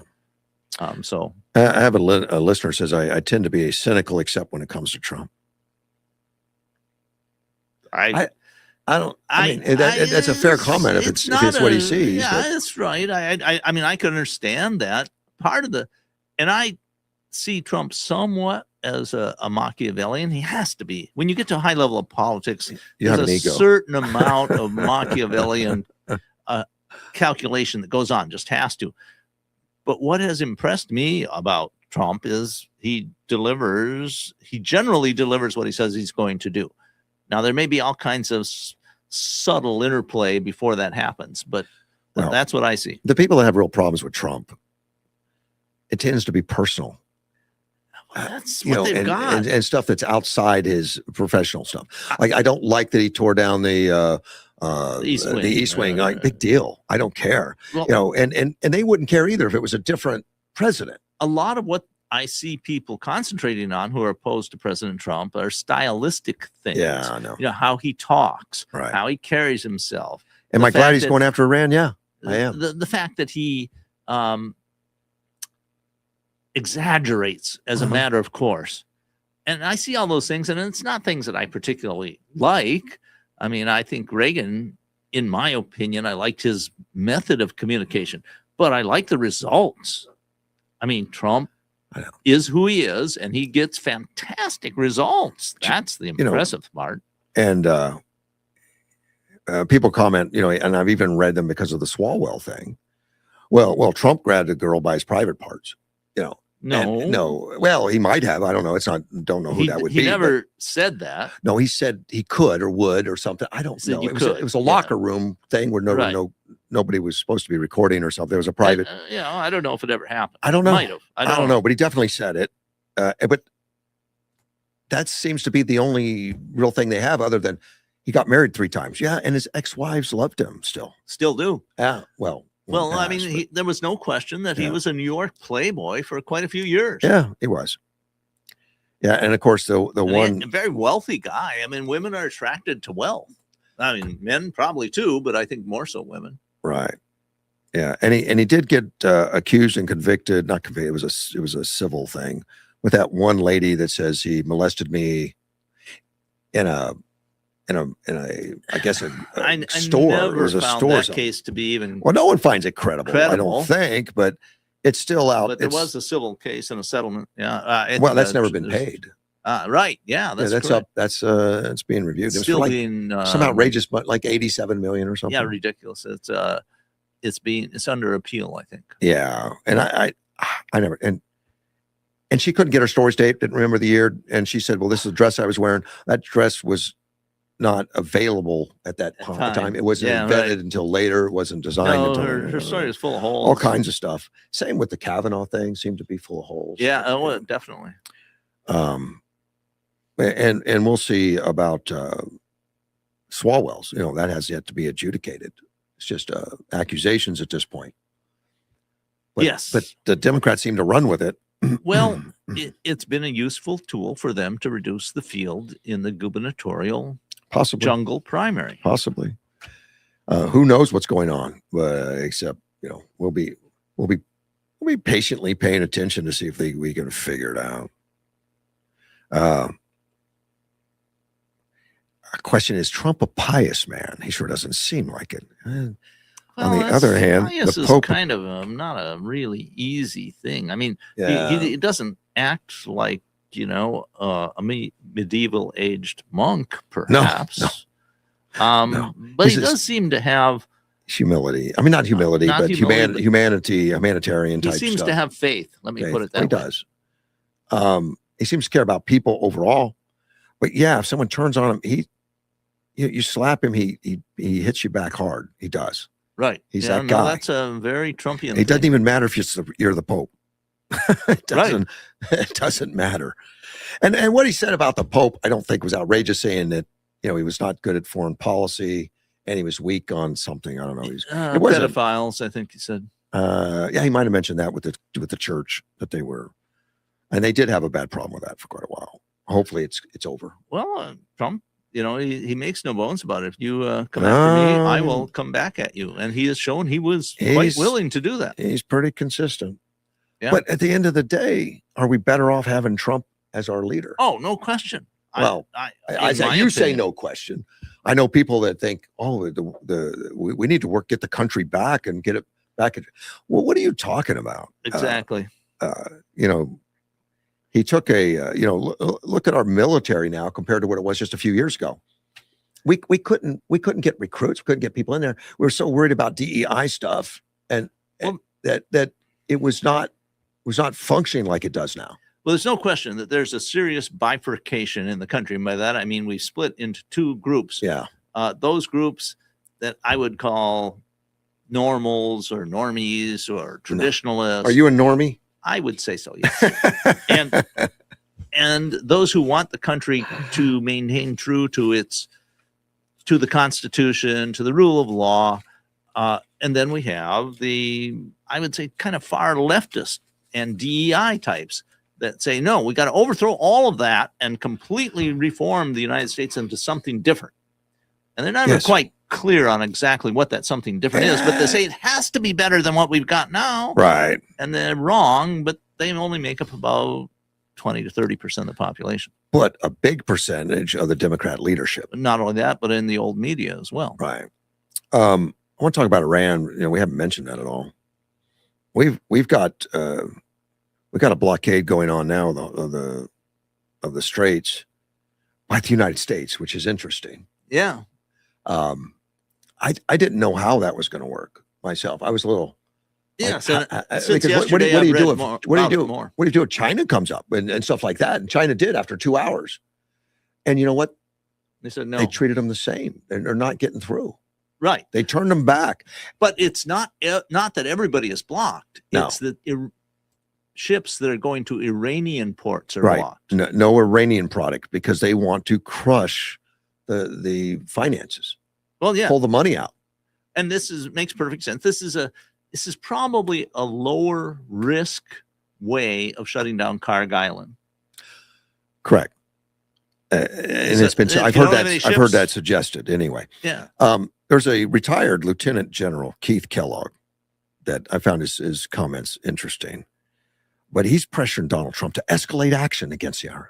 Escalate, and I haven't heard a lot of those comments, but this has come from him. He says he suggested the president take more aggressive military action. Really? Oh, I've heard that kind of stuff. Really? Oh, yeah. I mean, what they've done so far is amazing up until the ceasefire. Well, and it's hard.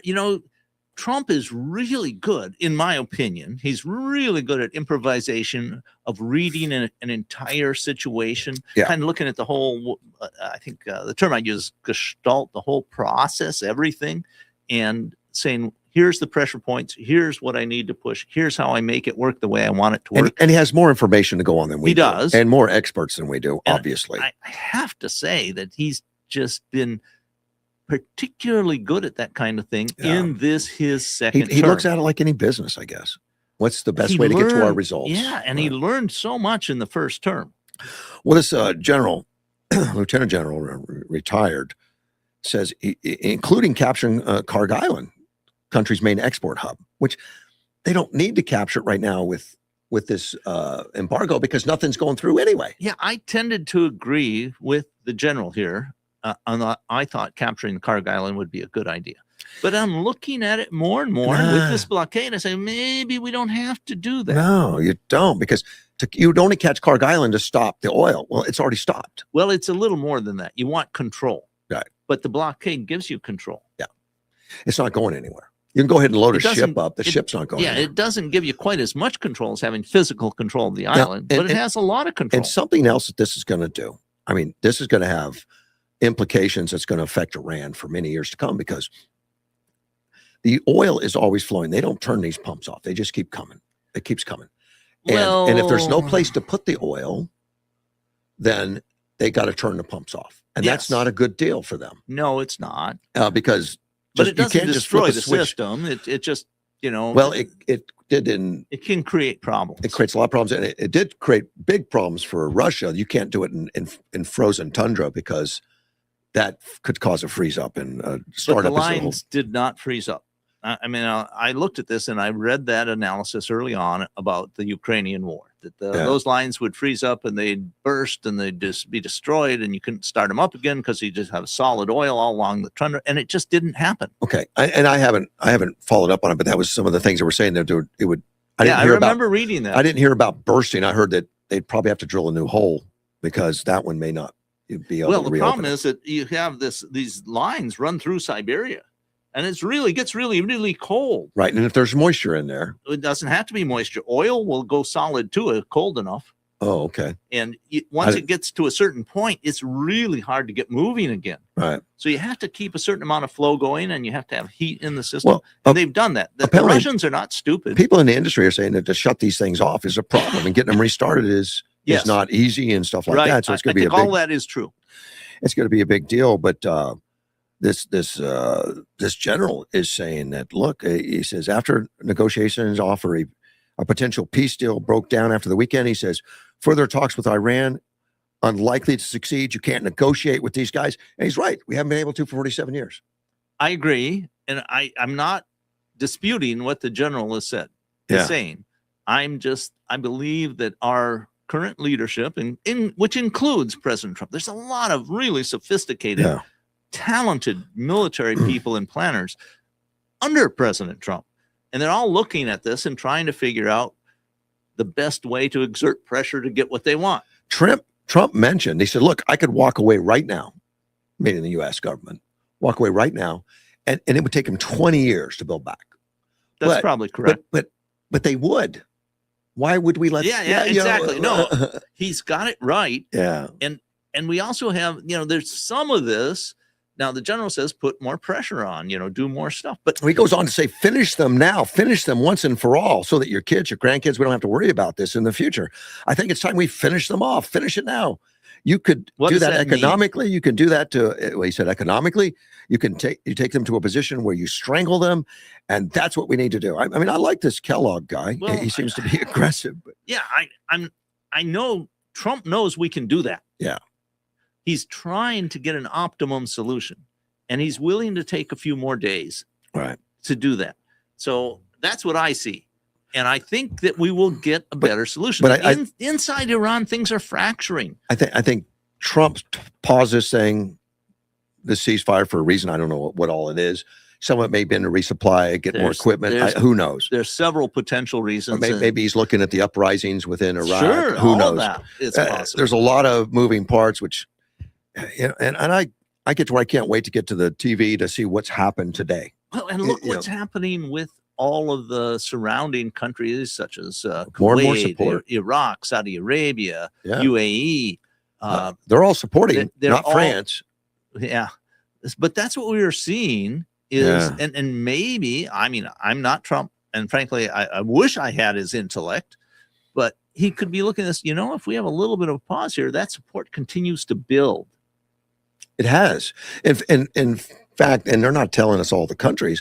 A lot of the European countries are going to help out in the embargo and all that stuff. Makes but sense.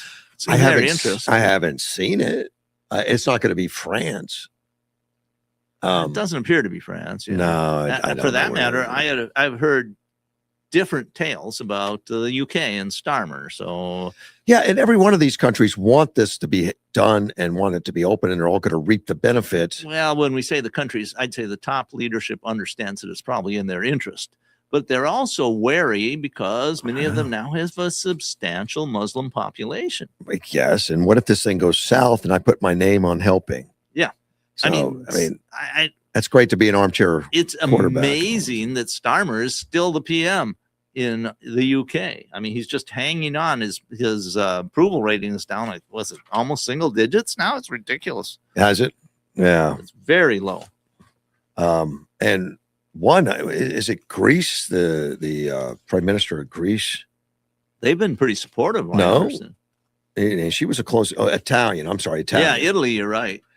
And this Giorgia Maloney, she likes Trump. They were Yes, they were. She was quite supportive. Trump praised her. And him, she tends to be much more conservative than other leaders in the European Union. but now she's calling Trump out. She doesn't. Yeah, it's odd. I don't know what the dynamics are there, but it's true. Yes, and Now- I mentioned Greece because remember we had that problem with the fire, and I think it's in the Ford, the aircraft carrier, yeah, and it looked like they were gonna, they needed to get it fixed. right. Well, they went to Cyprus to a Greek naval base and had it fixed there. Right. Yeah, that wasn't clear at first. So we're getting a lot of cooperation out of Greece. Okay, but it wasn't Italy. And Italy No, and no. Sicily have shut I'm down saying- and said nothing. Right. But Greece has been seriously helping us. Well, good. They need to be rewarded. And Trump is talking about, look, we need to look at our alignments. We've got military bases in these places, which we spend a ton of money for them. Their Oh, yeah. benefits too. I mean, we've got bases in France for what? To protect them? I mean, we want a presence over there. I don't know how much bases we have in France. A couple. Remember, de Gaulle kicked NATO out of France way back in the 70s or something. Oh, we got a couple. We got an airfield near Gibraltar, and then we couldn't fly over anyway. Yeah. I mean, we definitely have bases in Germany and in the UK. Oh, a ton in Germany. Yeah. But we have a couple in France is all, and got one in Turkey. Yes, Insulik. Yeah, and then we got him over there. But Trump's starting looking at it. We need to put these bases where they're friendly Well, I think it's time to take a to look take at a it. serious look at Yeah. how much we need to be in these alliances. And I mean, you can't look at it and say that it didn't work. We won the Cold War. Now it was Reagan who won it for us, but a good part of our strategy in the Cold War was to form an alliance in NATO, North Atlantic Treaty Organization, in order to oppose the Soviets in Eastern Europe. Yeah. And Right. around the world, frankly, but Right. mostly in Europe. Well, and Trump has stated many times before, particularly with Germany, that look, we spend all this treasure, the United States treasure, to protect Germany from Russia, and then Russia signs a deal with them to get their oil. He was very clear about that. Oh man, like why would we spend all this money to protect you, and then you make yourself subservient to Russia? Yeah. You depend on them for energy all of a sudden. I read a comment that I just found incredible. Supposedly this just came up recently, and I don't have the site, so I can't say exactly where I got it from, but I think it's correct. And that was that Merkel, who was the prime minister of Germany for a long time, said, well, we had to let all these Muslims in order to offset the far right, because we didn't want the far right to win any elections. And that makes sense. I think that's what we're doing in this country. That's why Biden opened up the doors. Well, yeah, but I mean, it's horrific when you think about it. Yeah. Yeah, it's terrible. Yeah, we'd rather destroy the country. Well, it's not destroying it. We don't like the people that we represent, so we're going to get in a different class of people. Right. Oh man, that's what Bud Light did. It's just the opposite of it didn't work for Bud Light. Of the theory of government as a contract between the people and the government. Yeah, it's pretty nasty Machiavellian stuff. I read Machiavelli. He's a brilliant guy, but I'm not sure I like the way his policies work out. The some of the Tosi and other commentators that I've been listening to say that this blockade was genius and it's making a difference. Like it's hurting them in the pocketbook. I mean, right. And that they want to go back to negotiations, and it looks like that's a good possibility right now that they'd be back in Pakistan, although they're looking at other places. Well, as you said, the Iranians have not been willing to enter any serious negotiations because, for the most part, they're fanatics, and their idea of negotiation is give us everything, even though you have your boot on our neck right now. Okay. But Trump has real pressure that he can bring to bear. I don't know what'll happen. I don't know if there's anybody in Iran right now who, if they negotiate, can even make good on their deal. I got to tell you, I was wrong about France. I was thinking Spain. I said near Gibraltar. That's Spain, obviously. Yeah, well, Portugal. I figured you'd figure it out. I was wrong.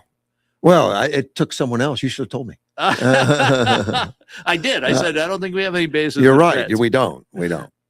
Germany, I know we had a lot of those, and Turkey, I know of at least one. And all that. But. Yeah, there may be more in Turkey. And we used to have ICBMs in Turkey before the Bay of Pigs in Cuba. I don't understand leadership in Turkey. They seem to make wide swings. I mean, Turkey was had gone very secular. Let's see, after the First World War, and they continued for about 100 years, but now I'm going to say his name wrong. Erdogan, I think. Erdogan. Yeah, I mean, don't get it wrong because Edward will be mad at us. But yeah. Okay, but he's the leader in Turkey now, and he seems to have really moving toward the more fundamentalist Islam view of things. But I can't figure him out. Well, it gives him more power. You could have this. But he's still a NATO guy. They're still in NATO, and a lot of people say they shouldn't be. He's been helping Ukraine against Russia, and at times he aligns himself with Russia. Yeah. I don't know. I mean, he just seems to play all sides. He does. I mean, and that's not necessarily bad for him. No, it's not. From his viewpoint, I think he's making smart moves. Well, he lives where he lives. He's got to make. Well, that's right, but he's really it's questionable how much value he still gives to NATO. Well, he controls the entrance to the Black Sea too. You don't Yes, want any exactly. problems there. You know, You are don't- correct. You don't want any of that. So You are and absolutely he's correct. and he's done a good job with it. You know, during the Ukraine war, he stopped Russia from taking warships through. Yeah. You know, and he's friendly with Russia. I think he bought military equipment from Russia. Yes. Yeah. You know, so it's Yet he gave drones to Ukraine to fight the war early on. and he's threatened Israel a few times. Yeah, he's and, played. you know, he's I don't figure it out. well, he's playing a great power game. And he seems to be I better at it than most. I'm not a big fan of his, but Mhm. I can see that he's making decisions based on where he is and the power he has, and to accumulate more power to himself, he's doing things that make sense. I mean, I don't like them, but that doesn't mean they don't make sense to him. Yeah. Yeah, and he also points out Gibraltar is British, and yes, but I said near Gibraltar. Yeah, you did say that. I didn't say in Gibraltar. No. Yeah, it's near there. I don't know what if they have much of an air. I don't think they have much of an air base on Gibraltar. It's just not set up for it. It might be a Navy base. Navy, yes. Yeah, yeah. I can't remember. I looked it up at some point. Somehow I thought France. I don't know why. Well, it's I know where Europe. France is. my bad. Let me see. I got the Treasury is going to let the Iranian oil sanctions waiver expire. Now, there's a waiver. You know, we have blocked the sale of Iranian oil, Okay. but we put a waiver on there because we have such a problem with oil right now. We didn't want oil to be So was this a waiver on Iran or on the Russians? Iranian oil, Okay. and apparently it's going to expire on April 19th and not renewed. Yeah. Okay. There was a short-term authorization allowing the sale because there was an oil shortage everywhere. And they also did the same to Russia. It doesn't say anything about Russia on Yeah. this. And the Treasury's moving to aggressively, with economic fury, maintain maximum pressure on Iran. The whole thing is on Iran, is maximum pressure. If you dry up all the money, and they make 90% of their money on oil. That country makes 90% on oil. That's called all your eggs in one basket. Very large number. Now I understood it was pretty large, but I've seen figures that put it at a lower value, like 50%. Well, But and I'm repeating 90% is what I've heard the most of. Yeah, But I'm some repeating people's- other reporters that are putting it out there. I understand. I'm just saying that I've heard some different figures. Yeah. Now But- I want to mention something because I think it's important. All of the price increase we see in Yuma is not because of the Iranian war. Why? What is it about then? California and the refineries. I don't believe it. I'm not saying it's all that. I'm saying a portion of it. If you look at the rest of the country, a lot of prices around the rest of the country are far lower than they are here. We've always been a little higher than the national average, and I think we're still a little higher than We're national pretty average. close. I check that out Okay. because I'm going off of my analysis, and I'm seeing that some prices are like almost $1.50 different lower than they are here, especially around Yeah. Oklahoma. My article says the average price in Yuma is $4.20 to $4.30, but I would beg to differ. It's closer to $4.50. And the national average. Yes, nationally. I would think the national average is probably closer to 350. I'm just No, guessing. 413. 430. So a bit. So we're always a little higher than the national. Well, but- a good chunk of that is because of California. And California is $6 or $5.89. Yeah. And California, I don't know that it's all had a full effect yet with California. I mean, it from may refineries possibly. Yeah. it may go up, and of course it would be additional cost to us because of transportation cost or whatever to get oil. I mean, to get gas. Here. Well, because the oil pipelines from the east don't reach as far as Yuma yet. No, but there's pipeline from California Yeah. that go the wrong way, and there's I guess working to turn that, make it go back the other way at some point, so that we could be getting it from Texas and stuff, which Right. Tucson does. Tucson gets it from Texas. I'm Right. not sure about Phoenix. I don't know if they get any from Texas or not. I understand they do, but there is a pipeline from California goes through Yuma. I don't think I don't think there's a spigot here to take it off. I think it goes all the way to Phoenix, but I'd have to double check that. But they were talking about, and apparently it's a bigger deal to turn that around than I thought. Oh yeah, I thought you just flip the pumps around, but apparently not. yeah, Just wire them backwards or something. But no, yeah, there's more to it. Reverse the pumps. I don't know. There's a whole series of engineering that just goes on the pipelines and making them work. It's not just super simple. There's a lot of tech there. Yeah. The U.S. Department of State said Tuesday that Israel and Lebanon had agreed to launch direct negotiations because they have yet to negotiate anything. And That's a big course, deal. well, and the Israelis have been negotiating with these people forever, but it pauses for a while and they go back and fire rockets. It pauses and they go back and fire. Lebanon was dominated by Iran for decades. Right. That's where Hezbollah was a proxy for Iran. Right. And now with Hezbollah being Weakened. really weakened, and the Israelis have been pushing for Lebanon to put their house in order and to get control of Hezbollah. I think Lebanon has been pushing for it. Yeah, well, I think so.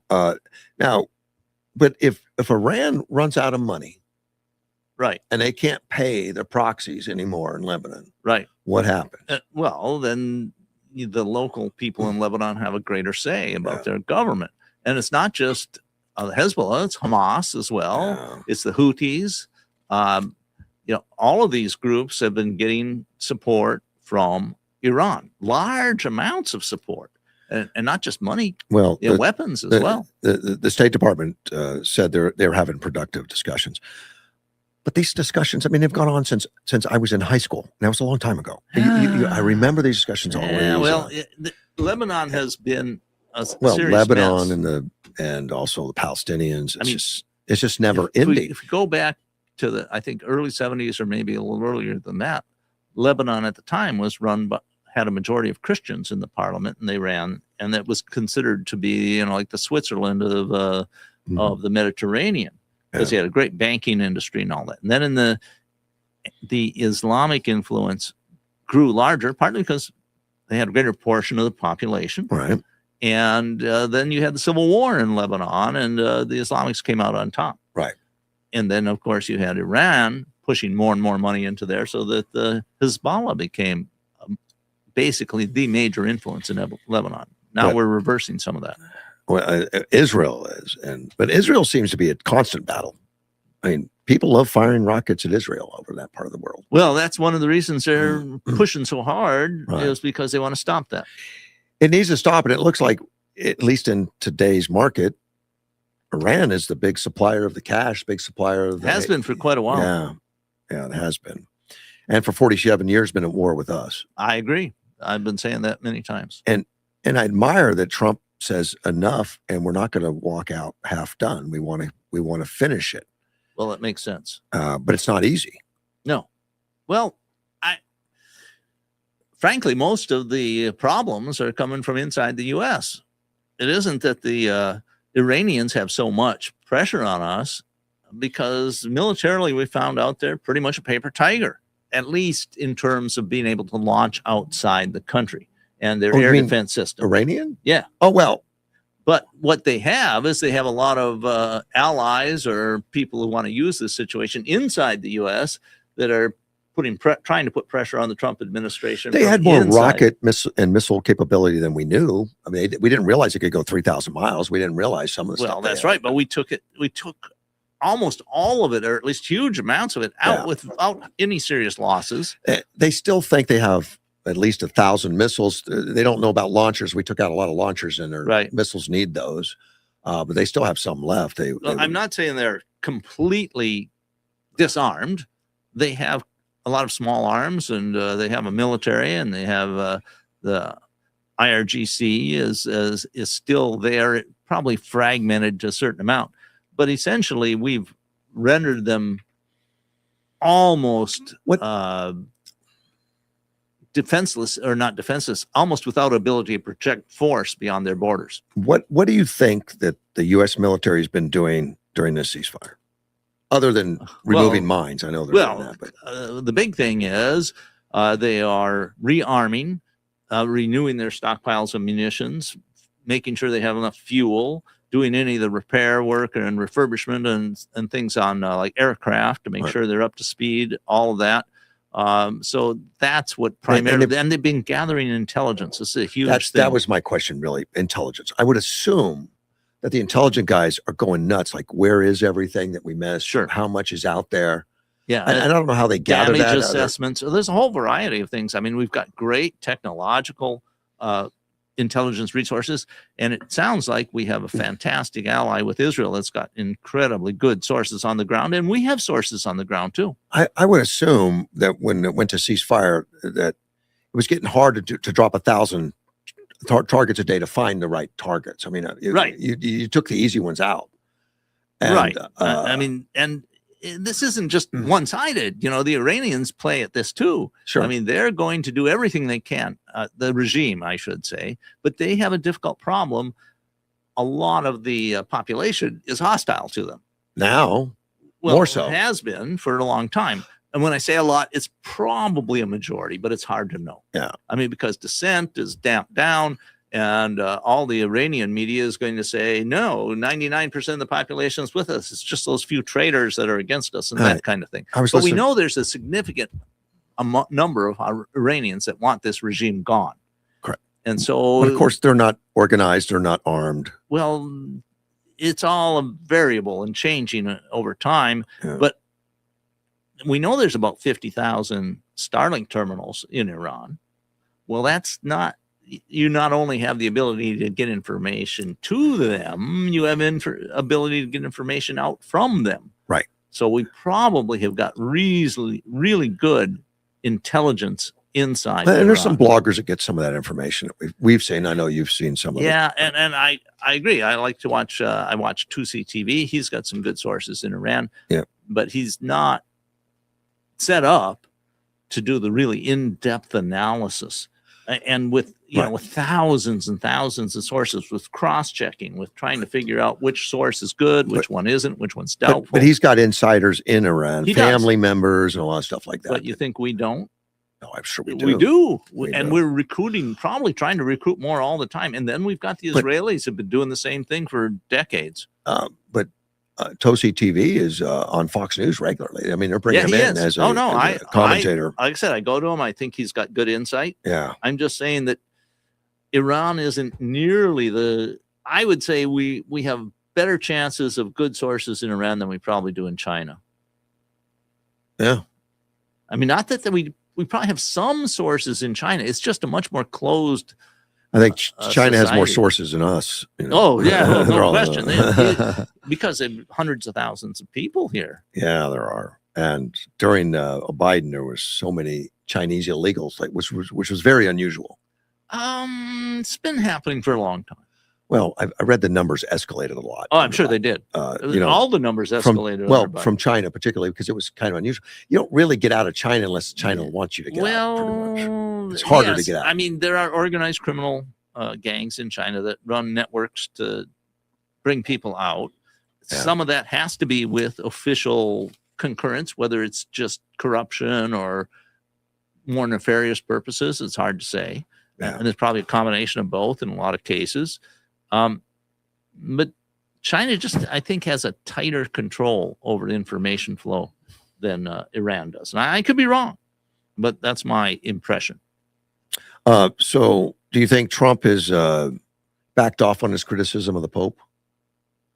I think it was just kind of one of those things that he threw out there, Yeah. because he's Trump. He hasn't backed off. He put out a post on Truth Social. It says, will someone please tell Pope Leo that Iran has killed at least 42,000 innocent, completely unarmed protesters in the last 2 months? And that for Iran to have a nuclear bomb is absolutely unacceptable. Well, I mean, that's not a hateful post by any means, but he's saying the Pope is ignorant. well, he's unaware. And Yeah. I think that probably is true. Do you think the Pope doesn't know that? He asked. I think he would know that. That's a good question. I mean, I don't know where he gets his information. I mean, I don't know. He watches CNN. I don't know. see some people posting on some forums I'm at on the internet that put up things that are just, in my opinion, just completely wrong.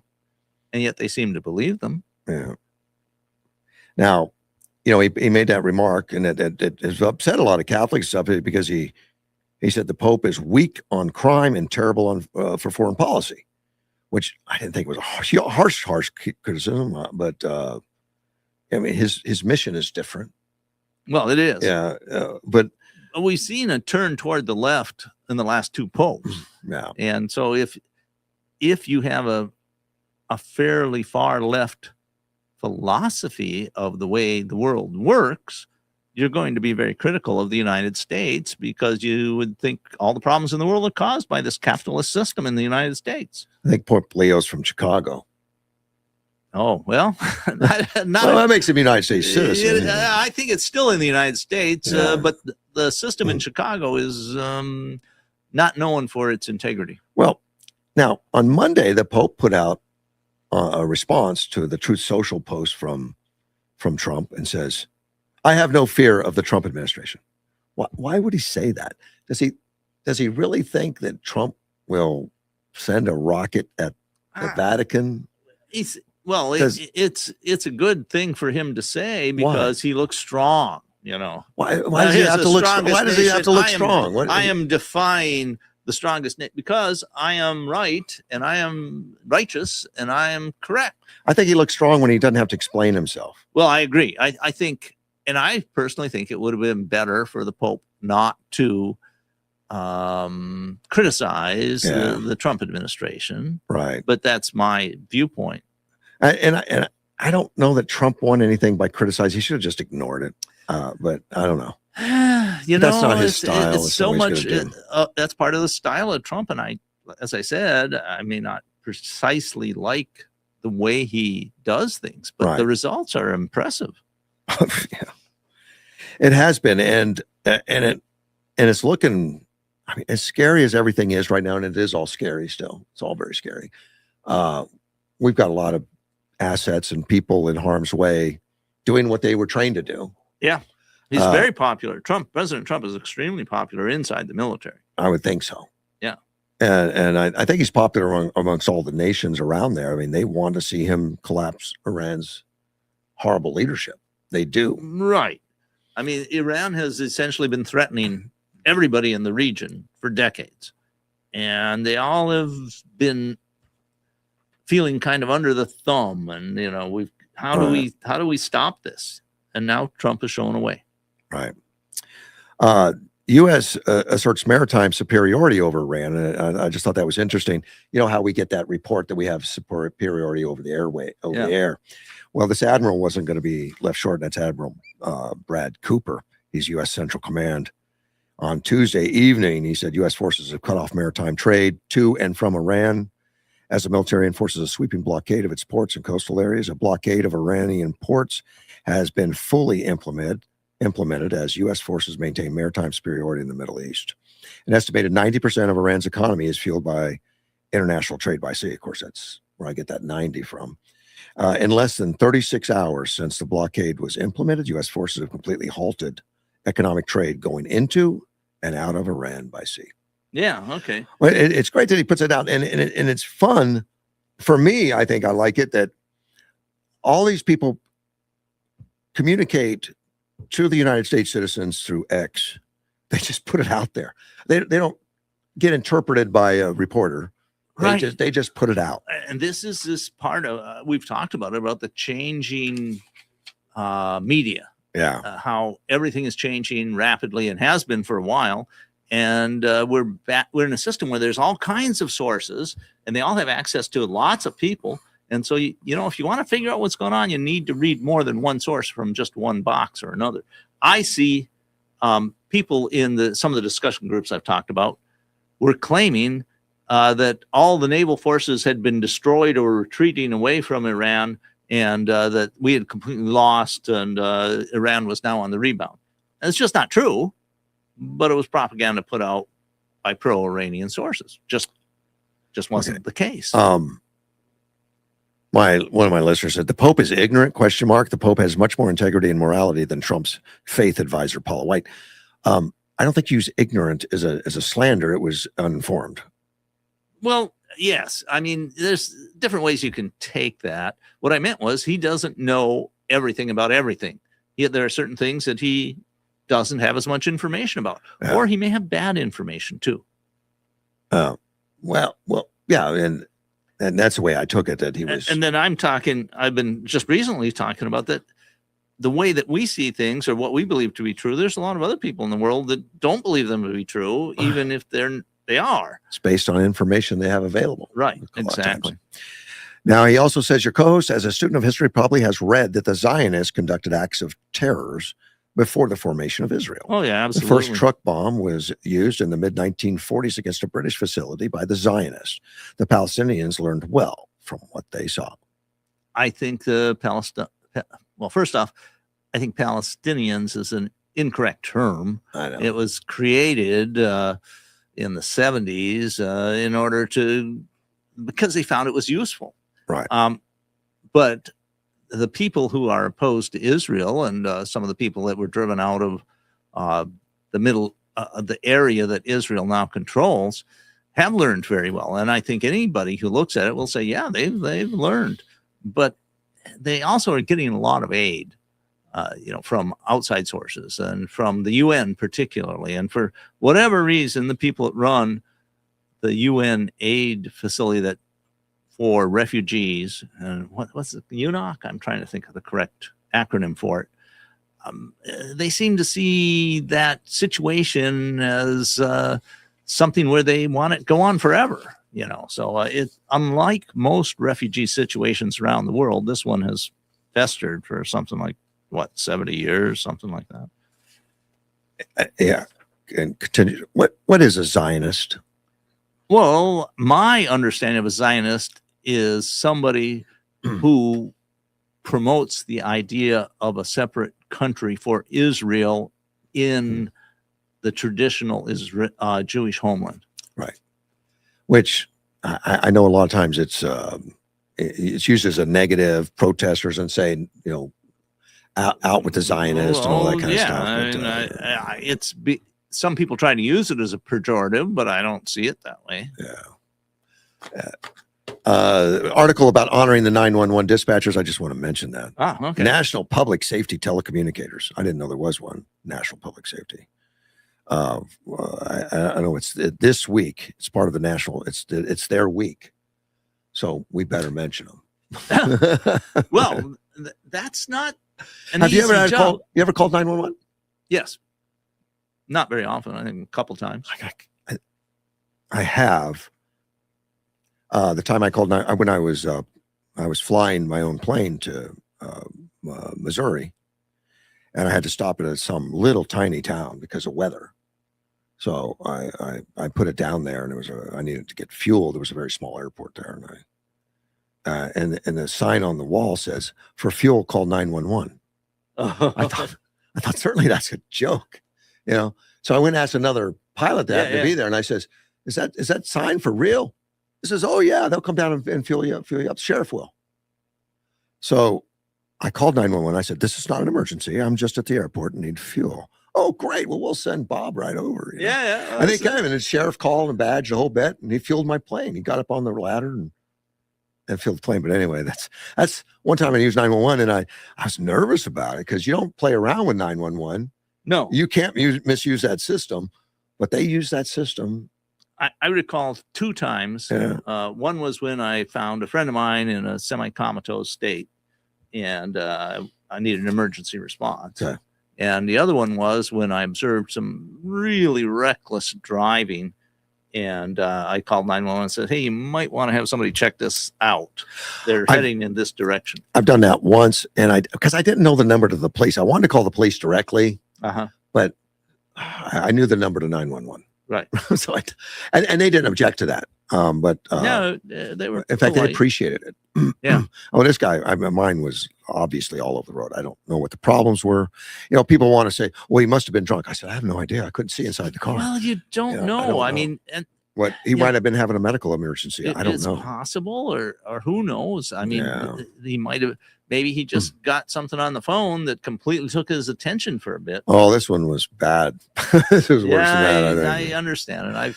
Uh, I've only done that once, but you know, people it's are- handy.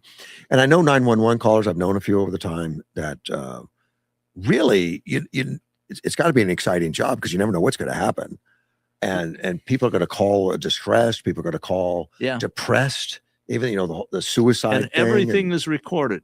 yeah. So Please know it's a really tough environment to work in because you're making a mistake is a serious problem. Well, people can get hurt. Oh, die. Yeah. Yeah. This article, it's a local one. It says dispatchers play a critical role in emergency responses, working behind the scenes, of course. They connect police, fire, emergency medical services, and animal control. And that's here in Yuma, it does. Anyway, and there's one combined dispatch center. They put them all together. The 911 emergency dispatch supervisor, Gabriele Cervino, says we're all a team. We all signed up to support the mission of helping and serving others. Care about our officers. We care about our personnel, our fire personnel, animal control. We want to ensure that we're providing the best service that we can for our community.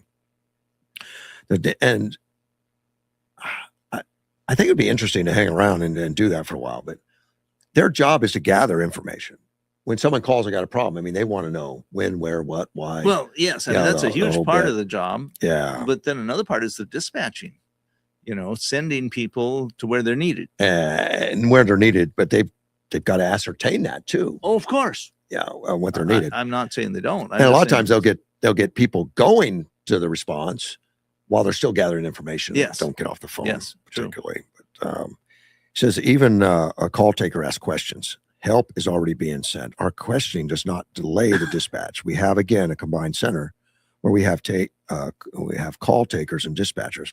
So when one person is taking the phone call, they're inputting the information and it's being dispatched out by another coworker. So it's all being done simultaneously. And I guess you have to put that in because a lot of people I imagine would call and you're asking a bunch of questions. It's just like, well, just shut up and go call the cops. I mean, well, yeah, but that's already happening. And it's easy to, everybody knows what's going on in their own head. Right. And they have information there, but it's not always obvious that to somebody, especially in an agitated state where something important is going on, needs to be done, that the person on the other end of the line doesn't have the information that's in your head. No.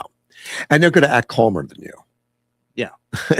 Sometimes you make it look excited, especially if it's a life and death situation, it's a fire, whatever it is, you're going to talk a lot faster. There's going to be adrenaline running. And just advice to anybody who has to call 911 is your location is very important to them because they have to figure out where it's coming from. So remember that you're going to have to give them a precise location and give them as good of an answer as you can about what's going on. Right. This year's theme is Hooked on 911. I don't know who made that up. That's okay. I like the team. And dedication goes on every call. I don't know that we've ever had. I never hear of any problems with our 911 dispatch. Well, Do you? I mean, what I I imagine hear they is could get that jammed up at times, but I don't know. people call in for things that probably shouldn't be 911. What, like McDonald's ran out of fries or something? I've heard of that kind of call. Or I'm at a McDonald's and they won't give me my order. Yeah. Oh, I read those stories. Of course, they'll make the paper because they're hilarious. They're not real common, but it's a problem. You don't want to jam those lines up. No. Oh, and one of my listeners put out the non-emergency dispatch. I should put that in my phone. It's 928-783-4421 is a non-emergency. Yes. I've used that a lot more often than I've used 911. Yeah. Well, that's what I wanted to call. I just didn't have it at handy while I was driving. I couldn't look it up. Yeah. I could look up 911 real fast. I knew that one. And that's not, by the way, other countries have different combinations. 911 is not universal worldwide. So what happens if you get out in another country and dial 911? Probably, maybe nothing. Maybe nothing, or maybe it goes somewhere. I know that when I was in Australia, I looked up what their system was, and now I've forgotten it, but it was different. Iran has applauded Spain's principled and honorable stance. I mean, that's almost a black mark, isn't it? I would say so. Is it? I don't know that. I mean, Spain maybe. Hey, come on, stop it, knock it off a little bit. It's kind of like if we were in World War II, and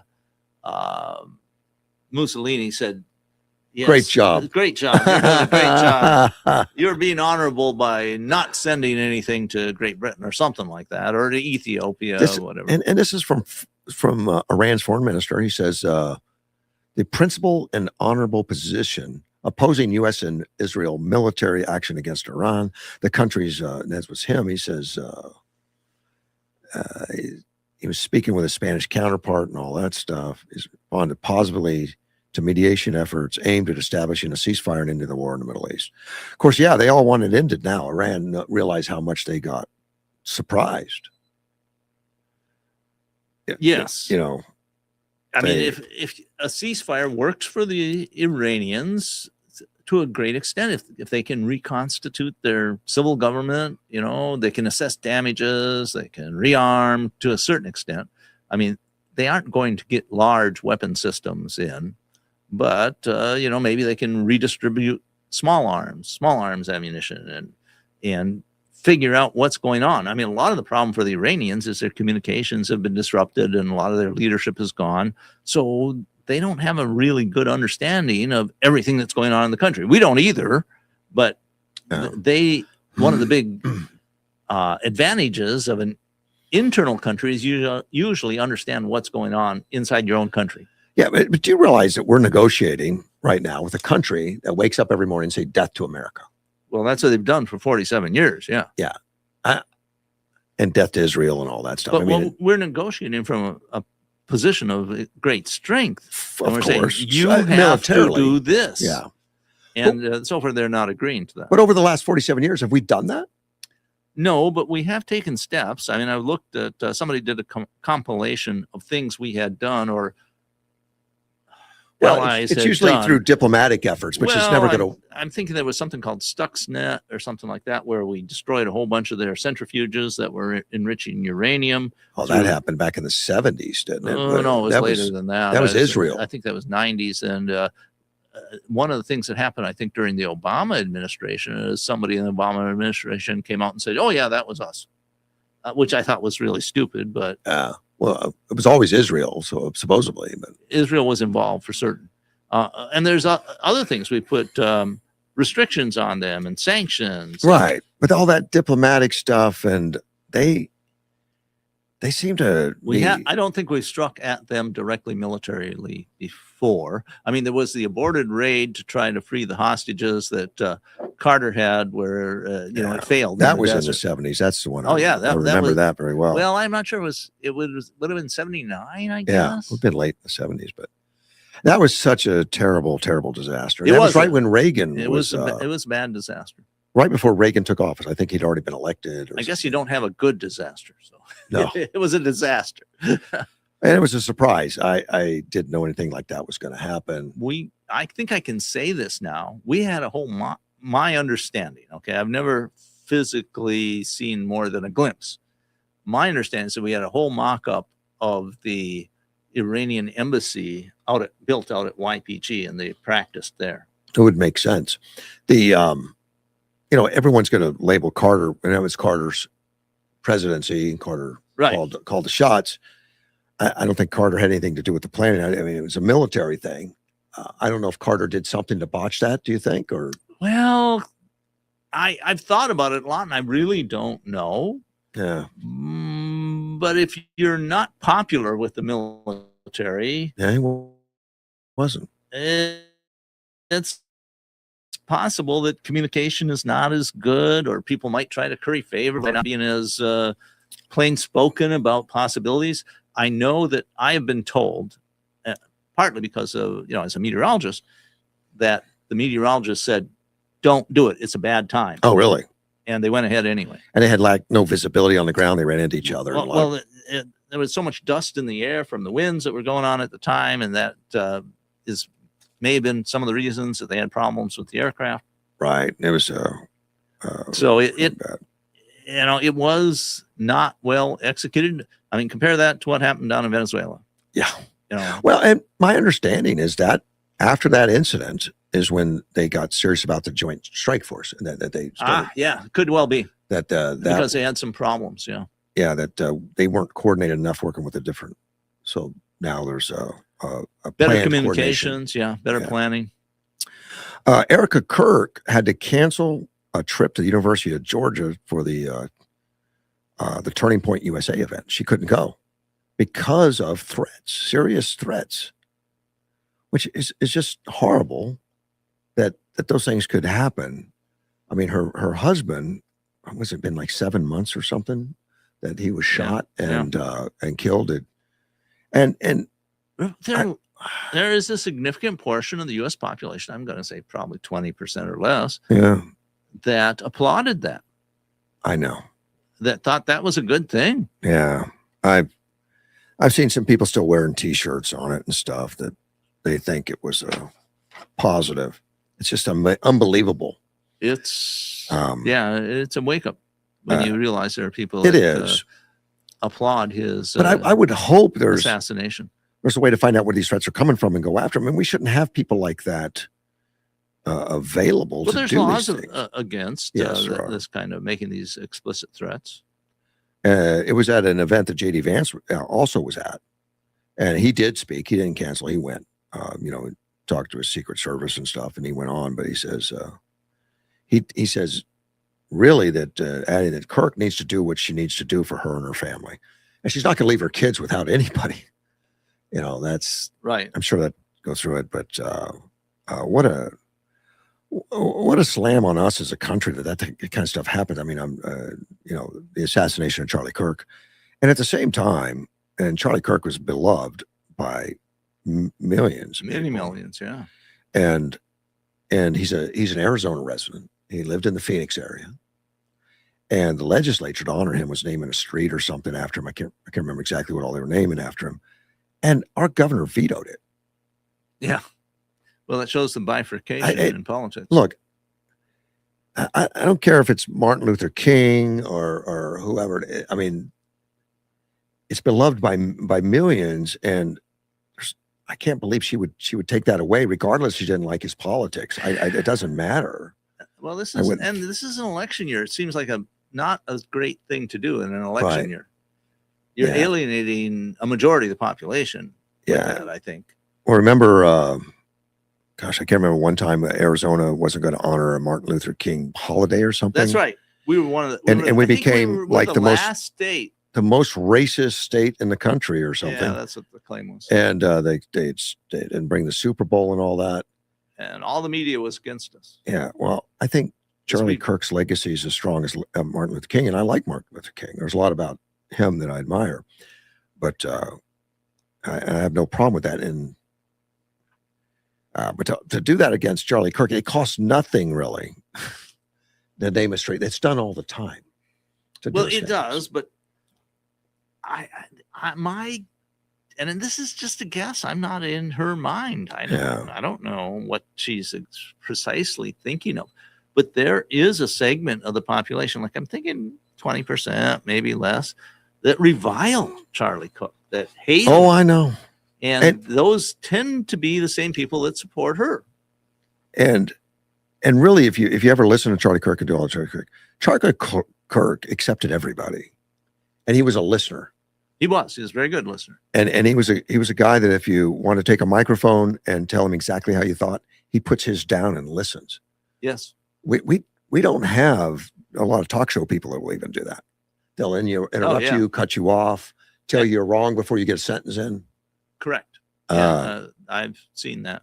Kirk was one of the more polite and caring guys, and very religious, and he could vote. I mean, it was embarrassing to listen to him because he could just quote chapter and verse out of the Bible. I'm like, wow, the guy does an amazingly good job. I wouldn't have called it embarrassing. I guess. Well, embarrassing for myself. I haven't. Oh, it wasn't embarrassing to have him do it. It was embarrassing. I can't do that. He says such a strong understanding. He definitely did. Just a brilliant guy. I agree. And high school education, of course. I've met a lot of brilliant people that only have high school education, and that's not quite true. Formal education. A lot of these people are, what's it called? Autodidact. I mean, they're self-taught. Yeah. And they have a wide range of information on many different subjects to extreme depth. It's just that they didn't get it from a college degree. Right. Kind of like Lincoln, Lincoln was, yes, self-taught. Jefferson.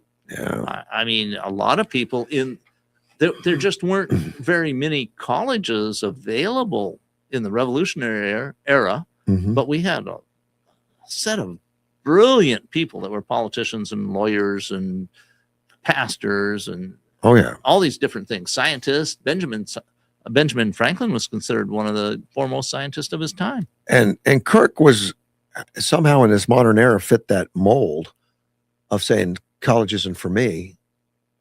And he had just a brilliant move to go out and get the minds and hearts of younger people. Oh yeah, I've read about his career, and it's just he was a once in a lifetime generational talent. Just amazing. I think so.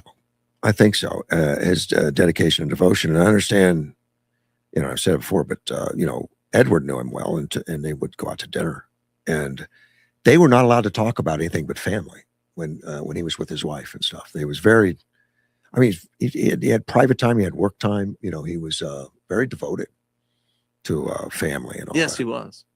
So, what a great guy, and what a shame that we lost him at such a young age. He might have been running for governor by now. I don't know. There was always that rumor out there. He had such talent that people talked about. Yeah, presidential aspirations. Correct. Yeah, what a great guy. But now his wife is still being harassed, which is so unacceptable. That Erica has to have those threats, which have to be taken seriously. I would say so. Yeah, and I know the vice president took it seriously also, but he does have the whole Secret Service. The vice president. Yeah, he's got that going on. Yes, but it didn't help. It didn't help Trump when Biden was president, but I bet there's been some changes. Well, I think President Trump's protection in the Secret Service was degraded under President Biden, but I don't think it completely went away. It was just significantly degraded. Right. He didn't get the top team. Right. And there were some holes in the. When you go back and look at it in hindsight, you're like, well, how did that happen? How could you not cover that? Right. That's kind of crazy. Now, in Charlie Kirk's place also, you would think that they should have been able to find that, but he didn't have Secret Service. No, he didn't. And I've read about it, and it's kind of understandable with Charlie Kirk how it happened. I mean, his detail thought somebody else was doing it, and then they didn't do it. And it was this small window of opportunity. I mean, it was exactly lined up the wrong way at the wrong time and resulted in his assassination. But it was a pretty small window of opportunity that the assassin took full advantage of. Yeah. And he wasn't a real brilliant guy. Who is assassin? Yeah. He wasn't stupid. I think he got caught up in the DEI. But I mean, if he thought he covered his tracks and all that, he didn't. He right. Got, I agree. He had a misjudgment. That's maybe I'm not trying to make excuses for the guy, but I can understand. He just didn't understand how many cameras were out there and how much they showed, because we saw where he went. In the cameras, they tracked it, and so that led in part to his arrest, which happened pretty quickly. But one of the things that, and I'll mention it, he was only in place for just a couple of minutes. I mean, and that's all it took. He got into place, deployed, and made the shot and left. And whereas often people who are snipers, they stay in a place for hours or days waiting to get the shot. But he had planned this out. He knew where the vulnerable place was, and he went there and he made the shot and assassinated. Well, it appears that he assassinated Charlie Kirk.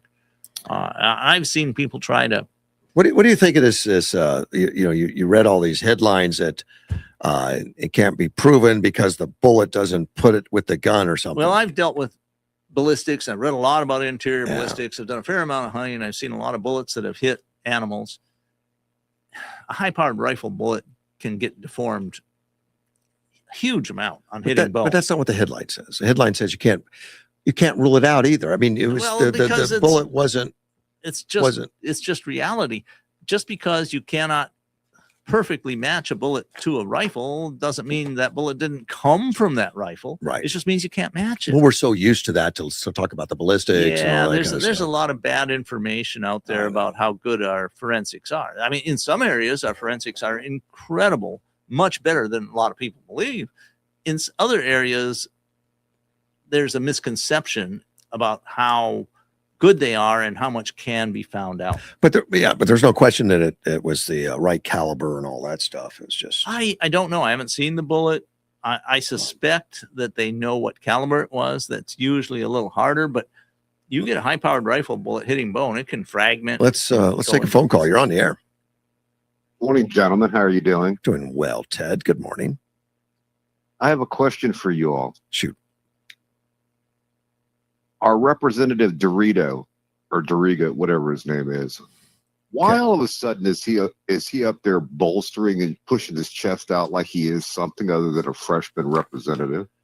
Which one are you What's talking with him? about? You're talking about Gallego? Yeah, Oh, he's a senator, not a. Yeah, but he's folks. in a the representative. spotlight. No, he's a senator. Yeah, He's in the he's just spotlight. he's just Yeah, he's in the just spotlight. prancing around like some golden child for the Democrats. What's wrong with him? Well, he holds a seat, man. He's reacting. He's under attack. Yeah. I'm not saying that he shouldn't or that he's innocent necessarily, but he is under attack because Of his friends. of his being close association with Swalwell. Swalwell, yeah.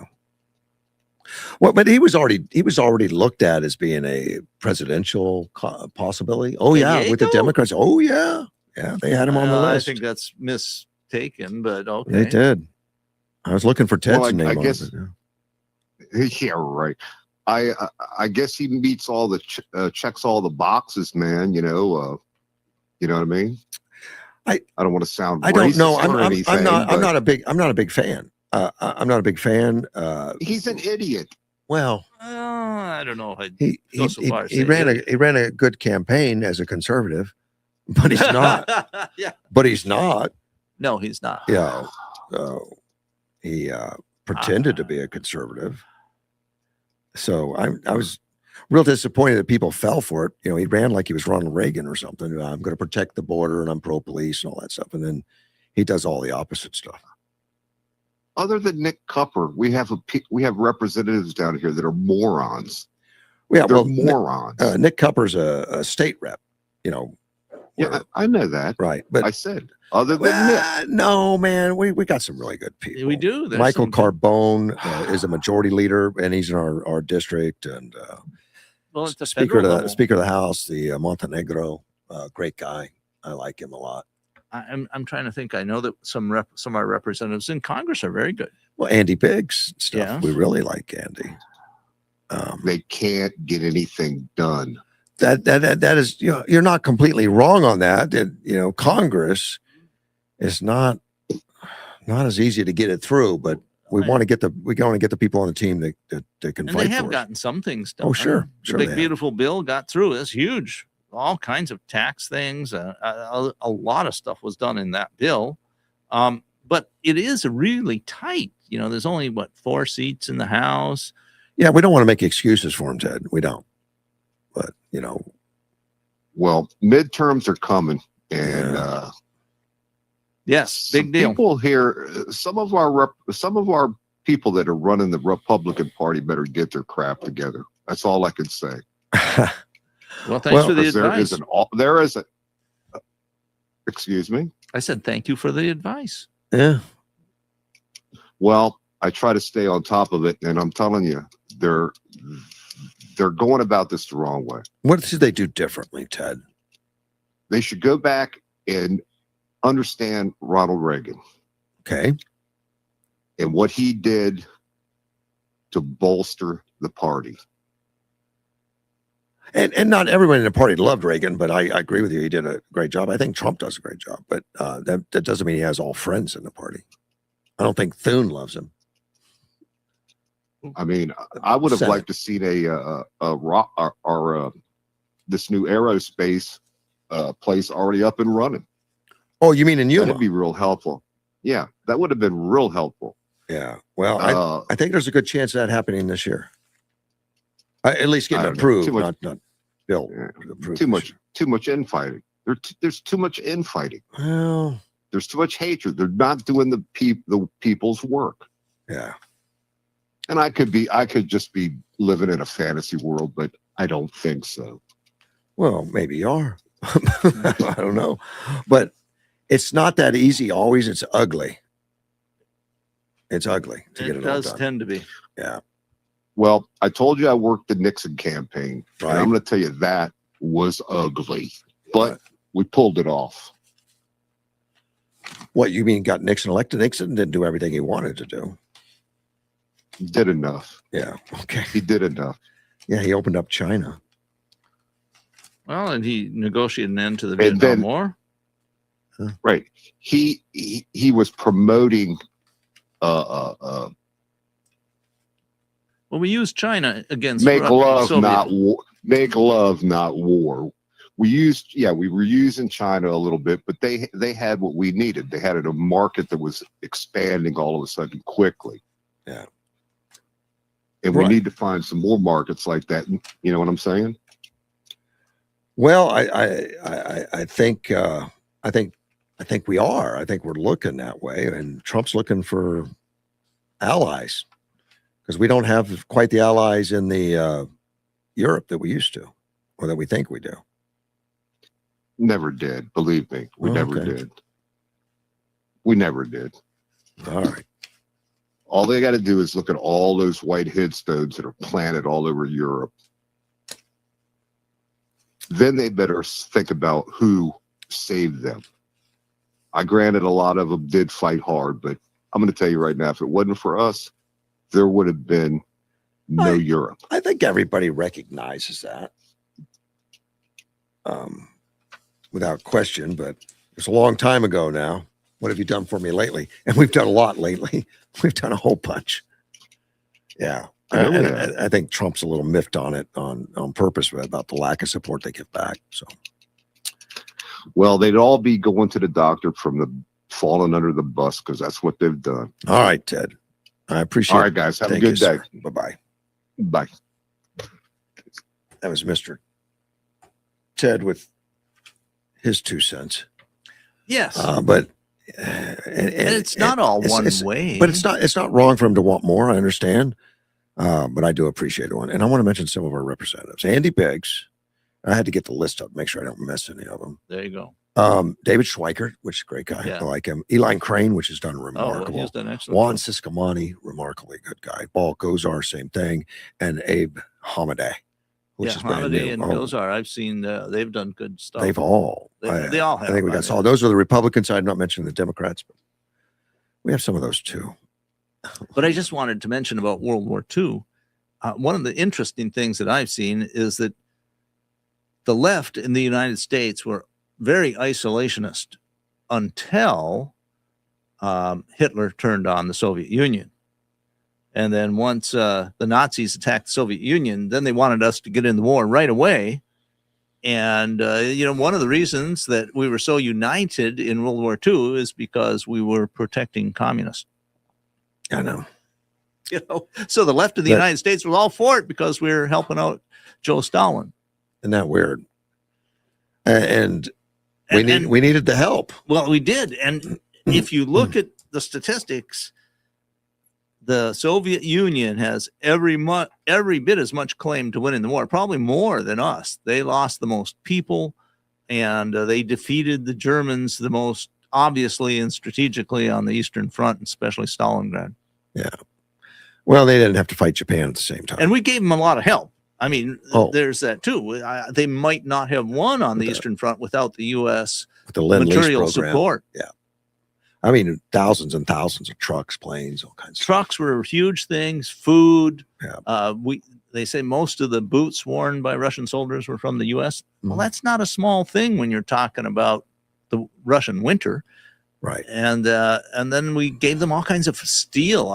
How much of their tanks were made with American steel, I don't know, but a significant amount. A lot of it. I want to mention there's some convenience stores closing. 7-Eleven is going to close. I think it was 600. Let me see. 645 7-Eleven's locations. That's a major restructuring. That is. That surprised me. And Do they say how many they total have? they have 13,000, Okay, so it's about 5%. but they're going to reduce it to 12,272 by the time they're done. But they're also building 205 new ones at all the same time. They're So it's restructuring, doing some I wouldn't stuff. call that a major retreat necessarily. It's a restructuring, as they say. I had I was working in a convenience store for about a year and a half or so after I got out of college. I was a district manager, and I got to know convenience stores very well. But I can't believe how much they've changed. Like, I needed a gallon of milk the other day, and I ran to the convenience store to get it. They don't have that. Interesting. Well, and that used to be one of the biggest things. I remember the gallons. I mean, they do have milk, but They just didn't have it in gallons. no, and it's not cheap. They used to use it like a A lost leader. yeah, just like a grocery store. Uh-huh. There'd be a big sign up says gallon of milk for $1.99 or something. Yeah. And not anymore, man. It's all different now as far as There are the mix. quite a few people get most of their groceries out of these convenience stores. Really, I think so. Yeah, because they are convenient, there's especially if you're like a single guy. a lot of sandwiches and other things we didn't used to carry all that stuff. Right. When I was in Florida, we did them in Florida, but Now, in a lot of places, in Arizona anyway, it seems to me the convenience stores are also a major source of alcohol. yeah, not every state does that, and I don't think everybody knows that. If you just grow up in one state, you don't travel around. A lot of states that was never allowed. Like I grew up in Delaware, we never had alcohol in a convenience store. We had to go to a package store that was Right. authorized by the state. I know that in Wisconsin, where I grew up, having a liquor license so that you could run a bar was like having liquid gold. Yeah, Because there were only so many. They wouldn't give them out to just anyone. And so you would have a trade in liquor licenses. They were worth a lot of money, and people would buy the liquor license. And if you didn't get the liquor license with a store, it was felt you got took, because that was a major part of the profit, was selling alcohol, particularly customers who would buy it and consume at a bar. One of my listeners says that where Erica Kirk canceled the USA thing, it says it was 1/8 capacity. It was poor capacity. I haven't read that. I don't know. I'll have to take a look. Don't know. He also takes. He was not happy with Diego calling him Dorito. I don't like it. It confuses me. I wasn't sure who Ted was talking about either. I don't even know who he's talking about. But then he made it clear Yeah. eventually. Well, I should say something. I mean, what we did, I said, you mean Gallego. Yeah, I didn't know. I don't like that either myself, because it confuses. Well, people. it's not clear. You want No. to be clear if you can be. No, and I know I have other people that do that, to call all kinds of different names for different people. I try to stick to what is going to be understood by the mainstream. Well, President Trump is just notorious for Oh, these he does a nicknames lot. that he puts Yeah. on people. Like I said, from my point of view, Right. it's not the style I prefer, but No. he accomplishes amazing things. Yeah. So I just kind of accept it. I'm just not going to do it myself. No. I started to talk about Homeland Security, that they're going to try to do it the hard way. And that was John Thune. That's what I was trying to tell you. Thune. And he's the majority leader in the Senate.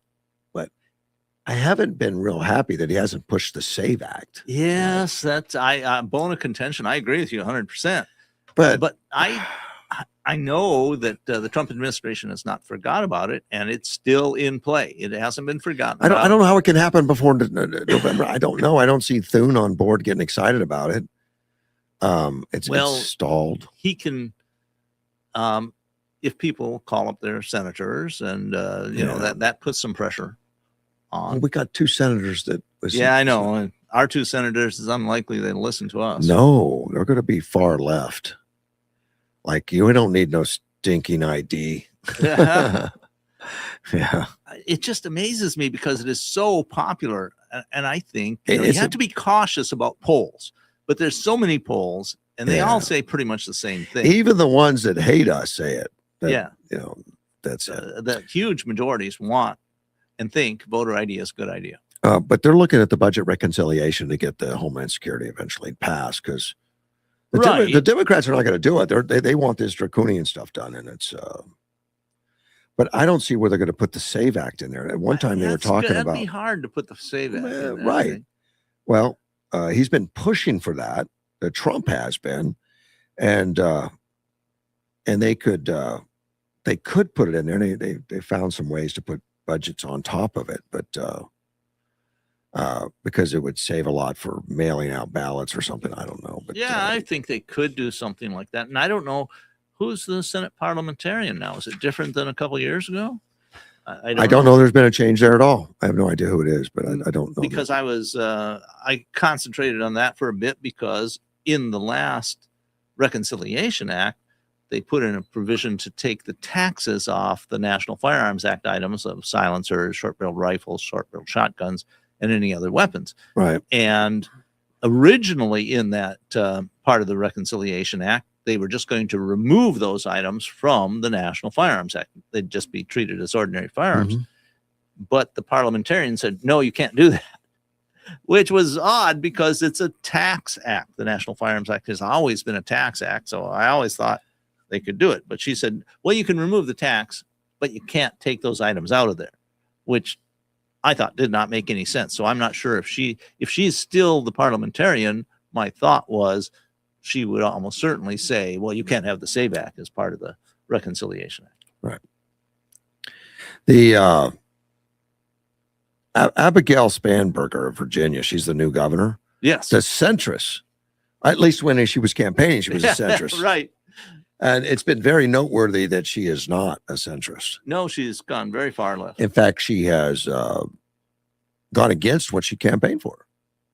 She said she didn't believe in the redistricting right now and that it wouldn't be right and all that. And then immediately did it. Yeah. Surprise, surprise. Yeah. I just, so now he wants, and now she's pushing for the Popular Vote Compact. And yes, I saw that. And you know what that is. And there's a lot of people, and this is particularly partisan, it's on the left, that they want the popular vote to rule. Well, Popular vote. See, they think they have an advantage in the popular They vote. do think that. But that's not necessarily true. No. No, and in fact, Trump be, got the popular vote. Yes, it'd be funny if it bit them in the. Well, I don't want it to happen anyway, but it takes away that state recognition. I agree. And there's a question, too, about whether it would be constitutional or not to do this, because you're circumventing the mechanism set up in the Constitution. But right now, Republicans run in, strategically based on how many votes they need for the Electoral College. Right. Which means they're going to be in Nebraska and they're going to be in all these states. Well, if it came down to popular vote only, well, then only states with big populace are going to get the major attention. Yeah. And we have problems with it. It's hard to define exactly what the popular vote means.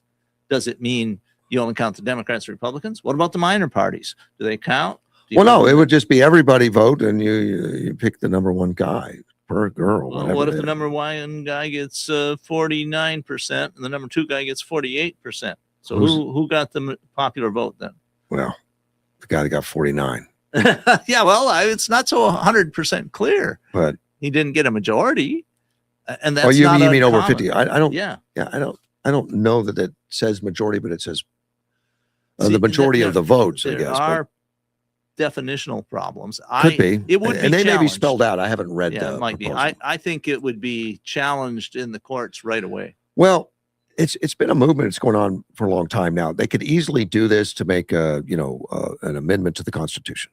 Yeah, they could. Nobody tries because it's not popular. No, it's not. So here's what they do.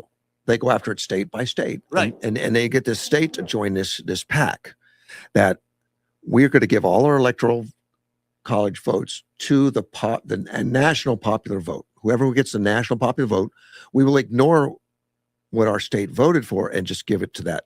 That's what they're saying, but it's not at all clear That's that constitutional. this is don't know. either constitutional or that it's beneficial to them. Well, I didn't know this. I knew some states had already signed on to that. Yeah. And right now, it looks like the